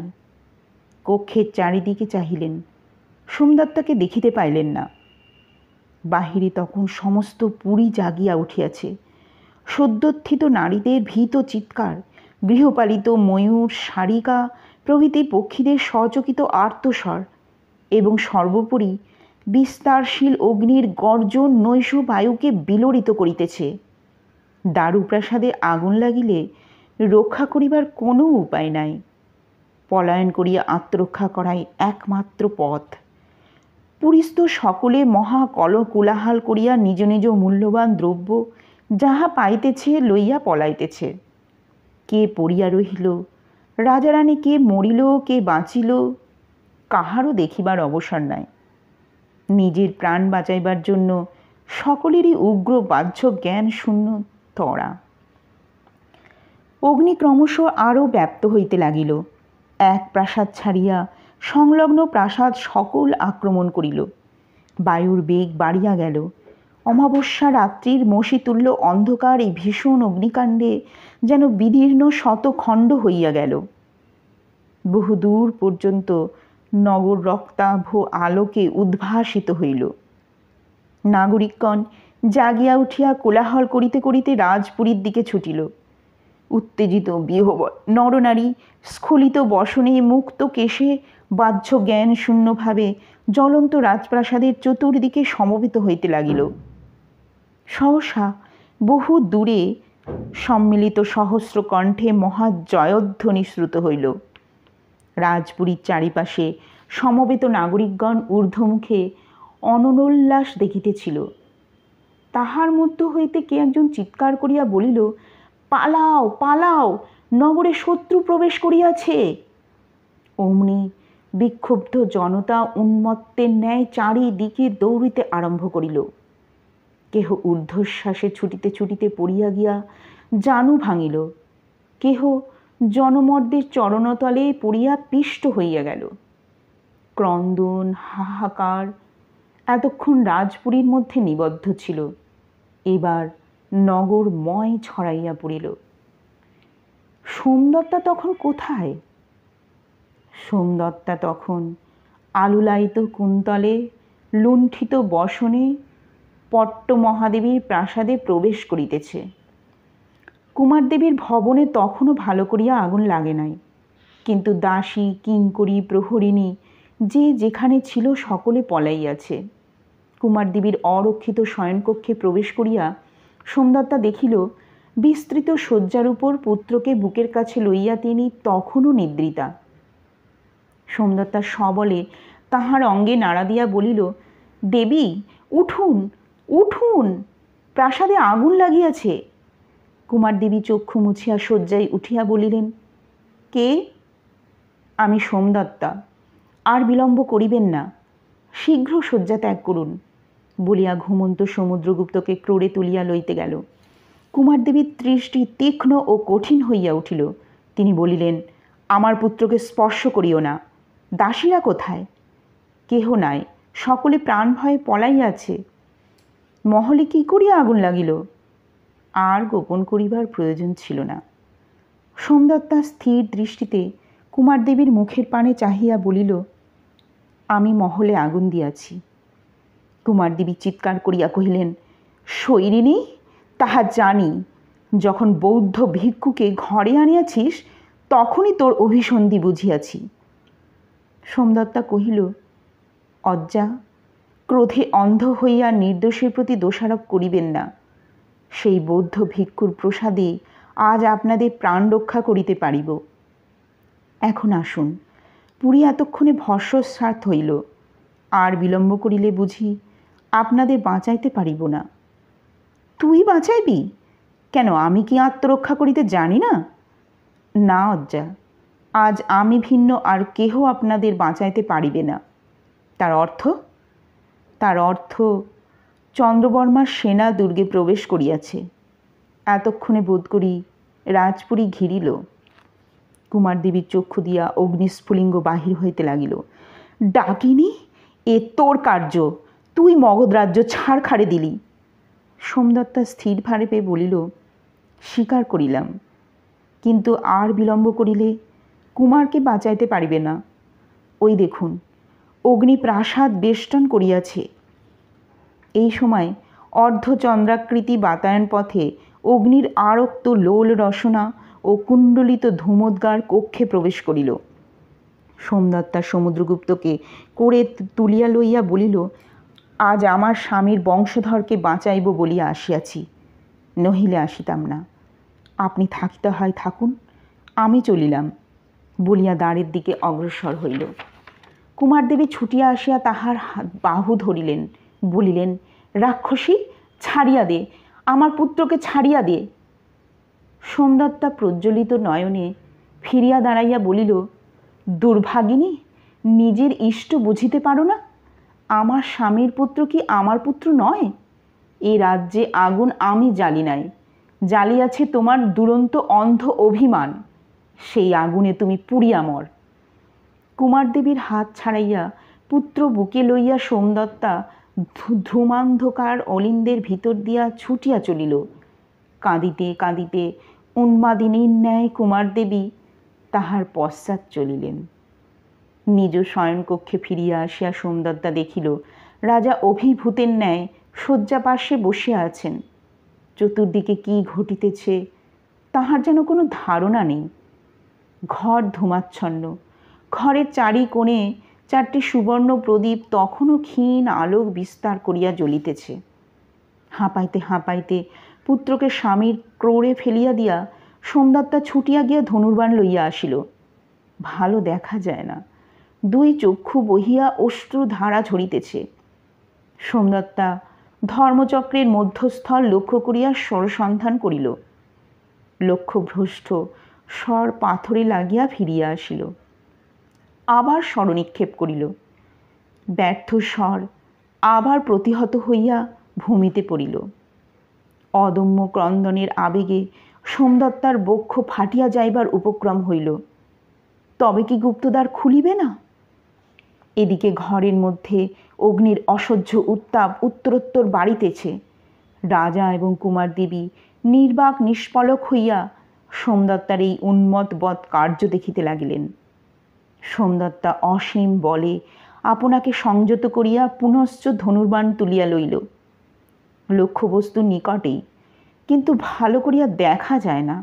হাত কাঁপে, চক্ষু কুলে কুলে ভরিয়া উঠে। বহুক্ষণ ধরিয়া অনেকবার চক্ষু মুছিয়া অতি সাবধানে লক্ষ্য স্থির করিয়া সোমদত্তা তীর ছুড়িল। এবার আর তীর ফিরিয়া আসিল না, ধর্মচক্রের মধ্যস্থলে বিঁধিয়া রহিল। সোমদত্তা ধনু ফেলিয়া দিয়া একবার ক্ষণকালের জন্য মাটিতে লুটাইয়া পড়িল, কিন্তু পরক্ষণেই চক্ষু মুছিয়া উঠিয়া দাঁড়াইল। কুমারদেবীর নিকটে গিয়া বলিল, অজ্জা, এইবার স্বামীপুত্র লইয়া এই সুরঙ্গের মধ্যে প্রবেশ করুন। সুরঙ্গ নগর বাহিরে কুক্কুটপাত বিহারে গিয়া শেষ হইয়াছে। সেখানে শত্রু নাই, সেখান হইতে সহজেই নিরাপদ স্থানে যাইতে পারিবেন। চন্দ্রগুপ্ত সুরঙ্গ মুখের দিকে চাহিয়া বসিয়াছিলেন। এতক্ষণে প্রথম কথা কহিলেন, নগরের বাহিরে যাইবার প্রয়োজন কি? সোমদত্তা কহিল, প্রয়োজন আছে, শত্রু নগর অধিকার করিয়াছে। তখন পুত্র লইয়া দুইজনে সুরঙ্গে প্রবেশ করিলেন। সোমদত্তা চন্দ্রগুপ্তের চরণে মস্তক রাখিয়া প্রণাম করিয়া কহিল, প্রিয়তম, এইবার বিদায় দাও। সহসা চন্দ্রগুপ্ত যেন তাহার সমস্ত চেতনা ফিরিয়া পাইলেন। ভীষণ কণ্ঠে জিজ্ঞাসা করিলেন, সোমদত্তা, তুমি আসিবে না? সোমদত্তার দুই হাতে মুখ ঢাকিল, বলিল, না প্রিয়তম, আমি আর তোমার সঙ্গে যাইবার যোগ্য নহি। কেন নহি তাহা দেবীর মুখে শুনিও। চন্দ্রবর্মা আমার পিতা, এই কথা মনে করিয়া যদি পারো আমাকে ক্ষমা করিও। তোমরা যাও, আমি ভিন্ন পথে যাইব। হৃদয় বিদারক স্বরে চন্দ্রগুপ্ত ডাকিলেন, সোমদত্তা।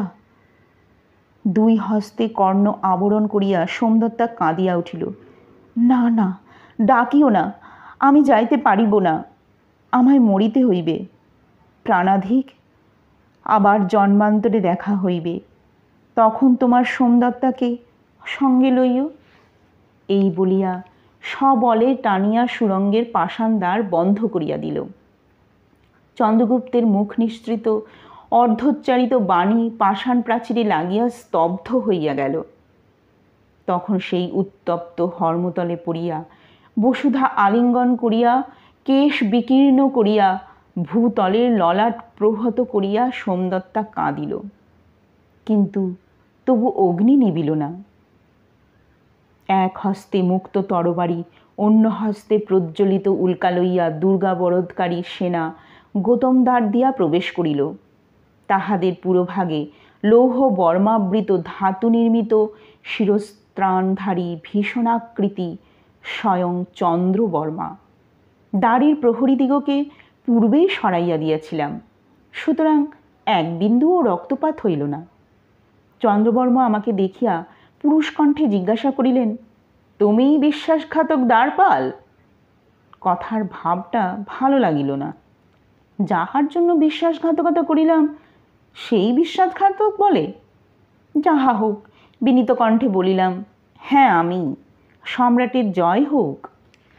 চন্দ্রবর্মা নিষ্করুণ আরক্ত দুই চক্ষু আমার উপরে মুখের উপর স্থাপন করিয়া মনে মনে কি যেন গবেষণা করিলেন। তারপর বলিলেন, ভালো, সর্বাগ্রে পথ দেখাইয়া রাজপ্রাসাদে লইয়া চলো। পথ দেখাইয়া লইয়া যাইবার কোনো প্রয়োজন ছিল না। বিরাট অনল স্তম্ভের মতো প্রাসাদ তখন জ্বলিতেছে, সমস্ত নগর আলোকিত করিয়াছে। আপনার প্রভায় রাজপুরী স্বয়ং প্রকাশ। সেনাদলের অগ্রে অগ্রে আমি চলিলাম। পথে কেহ গতিরোধ করিবার চেষ্টা করিল না। যে সম্মুখে পড়িল, চৈত্রের বায়ুতারুতে শুষ্ক পত্রের মতো নিমেষ মধ্যে বিপরীত মুখে অন্তর্হিত হইল। প্রাসাদের শূন্য তোরণ পার হইয়া সদল বলে সম্মুখস্থ মন্ত্রগৃহে প্রবেশ করিলাম। অগ্নি তখনও মন্ত্রগৃহ পর্যন্ত সংক্রামিত হয় নাই। তবে দীর্ঘ জিহ্বা বিস্তার করিয়া অগ্রসর হইতেছে, অচিরাৎ গ্রাস করিবে। বিশাল বহুস্তম্ভযুক্ত মন্ত্রগৃহ প্রায়ান্ধকার, জনশূন্য। কেবল তাহার মধ্যস্থলে সিংহাসনের বেদীর সম্মুখে সোমদত্তা দাঁড়াইয়া আছে। অশনিপূর্ণ বৈশাখী মেঘের ন্যায় তাহার মূর্তি, বক্ষে পৃষ্ঠে মুক্ত কৃষ্ণ কেশজাল, ললাটে রক্তরেখা, নয়নের কৃষ্ণ তারকায় জ্বালাময় বিদ্যুৎ। বহু মশালের দীপ্তিতে মন্ত্রগৃহ আলোকিত হইল। তখন সোমদত্তা চন্দ্রবর্মাকে দেখিতে পাইয়া দ্রুত পদে আসিয়া তাহাকে প্রণাম করিল। বৎসে, কল্যাণী বলিয়া চন্দ্রবর্মা সোমদত্তাকে পদপ্রান্ত হইতে তুলিলেন। ক্ষণকালের জন্য এই ভীষণ দুর্ধর্ষ যোদ্ধার কণ্ঠস্বর যেন প্রসাদগুণ প্রাপ্ত হইল। সোমদত্তা অবরুদ্ধ কণ্ঠে কহিল, পিতা, আপনার কার্য সিদ্ধ হইয়াছে। চন্দ্রবর্মা বলিলেন, পুত্রী, সে তোমারই জন্য। তোমার যোগ্য পুরস্কার আমি সযত্নে সঞ্চিত করিয়া রাখিয়াছি। এখন এই রত্নহার গ্রহণ করো বলিয়া নিজ বক্ষ হইতে অমূল্য রশ্মিকলাপ মণিহার খুলিয়া সোমদত্তার হস্তে দিলেন। সোমদত্তা হার দুই হস্তে ছিঁড়িয়া দূরে ফেলিয়া দিল, বলিল, আর আমার পুরস্কারের প্রয়োজন নাই। আমার জীবনের সমস্ত প্রয়োজন শেষ হইয়াছে। চন্দ্রবর্মা বলিলেন, সে কি, চন্দ্রগুপ্ত কোথায়? সোমদত্তা কহিল, তা নয়, আমি বিধবা হই নাই, কিন্তু আমার স্বামীকে আর আপনি খুঁজিয়া পাইবেন না। তিনি পুরী ত্যাগ করিয়াছেন। পুরী ত্যাগ করিয়াছেন? কোথায় গেল? তাহাকে গুপ্তপথে দুর্গের বাহিরে পাঠাইয়াছি। কন্যা, এ কার্য কেন করিলে? দেব, এ ভিন্ন আমার আর অন্য পথ ছিল না। তিনি থাকিলে সকল কথা জানিতে পারিতেন। তাহা হইলে মরিয়াও আমার এ নরক যন্ত্রণা শেষ হইত না। পিতা, আমার কিছুই নাই, সব গিয়াছে। নারীর যাহা কিছু মূল্যবান, যাহা কিছু প্রিয়, এক নরকের পশু তাহা হরণ করিয়াছে। অঙ্গারের মতো দুই চক্ষু সোমদত্তা আমার দিকে ফিরাইল। তর্জনী প্রসারিত করিয়া বিকৃত মুখে চিৎকার করিয়া কহিল, এই নরকের পশু আমার সর্বস্ব হরণ করিয়াছে। অল্পকালের জন্য সমস্ত পৃথিবী যেন নীরব হইয়া গেল। আমি আমার হৃৎপিণ্ডের মধ্যে রক্ত প্রবাহের শব্দ শুনিতে পাইলাম। তারপর ব্যাঘ্রের মতো গর্জন করিয়া চন্দ্রবর্মা আসিয়া আমার কেশ মুষ্টি ধারণ করিলেন। অন্য হস্তের অঙ্গুলিগুলি আমার চক্ষু উৎপাটিত করিবার জন্য অগ্রসর হইতেছিল। ক্রূর হাসি হাসিয়া সোমদত্তা কহিল, পিতা, ক্ষণকাল অপেক্ষা করুন, আমি পুরস্কার লইব। এই পিশাচকে এখনই মারিবেন না, ইহাকে তিলে তিলে দগ্ধ করিয়া মারিবেন। দীর্ঘকাল ধরিয়া বিষকণ্টকপূর্ণ অন্ধকূপে যেন এই নরাধাম পচিয়া পচিয়া মরে। গলিত কৃমিপূর্ণ শুকর মাংস ভিন্ন যেন অন্য খাদ্য না পায়। মরিবার পূর্বে যেন ইহার প্রত্যেক অঙ্গ গলিয়া খসিয়া পড়ে। আমার আত্মা পরলোক হইতে দেখিয়া সুখী হইবে। চন্দ্রবর্মা আমার কেশ ছাড়িয়া দিয়া বলিলেন, তাহাই করিব, ইহাকে বাঁধিয়া রাখো। 10 জন মিলিয়া আমাকে বাঁধিয়া মাটিতে ফেলিল। তখন সোমদত্তা আমার নিকটে আসিয়া দাঁড়াইল। আমার প্রতি অগ্নিপূর্ণ দুই চক্ষু মেলিয়া চাহিয়া থাকিয়া সে আমার মুখে একবার পদাঘাত করিল। তারপর চন্দ্রবর্মার নিকট ফিরিয়া গিয়া স্থির শান্ত স্বরে কহিল, পিতা, এইবার পিতার কার্য করুন। চন্দ্রবর্মার বজ্রের মতো কণ্ঠস্বর কাঁপিয়া উঠিল। কি কার্য বৎসে? সোমদত্তা বলিল, এ দেহ আপনিই দিয়াছিলেন, আপনিই ইহার নাশ করুন। পাষাণ স্তম্ভের মতো চন্দ্রবর্মা দাঁড়াইয়া রহিলেন। সোমদত্তা পুনরায় কহিল, আমার মন নিষ্কলুষ।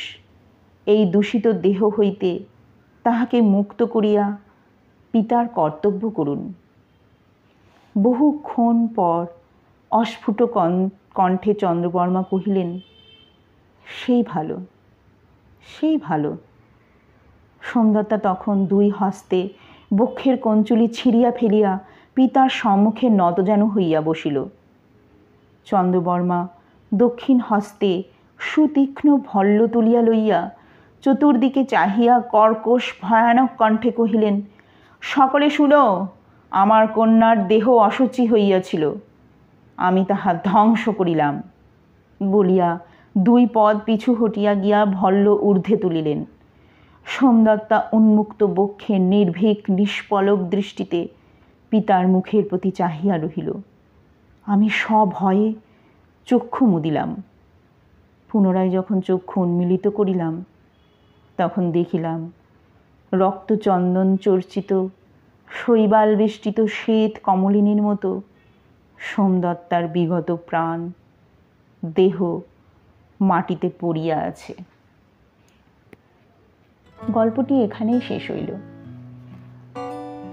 তোমাদের এই গল্পটি কেমন লাগলো তা অবশ্যই কমেন্ট করো।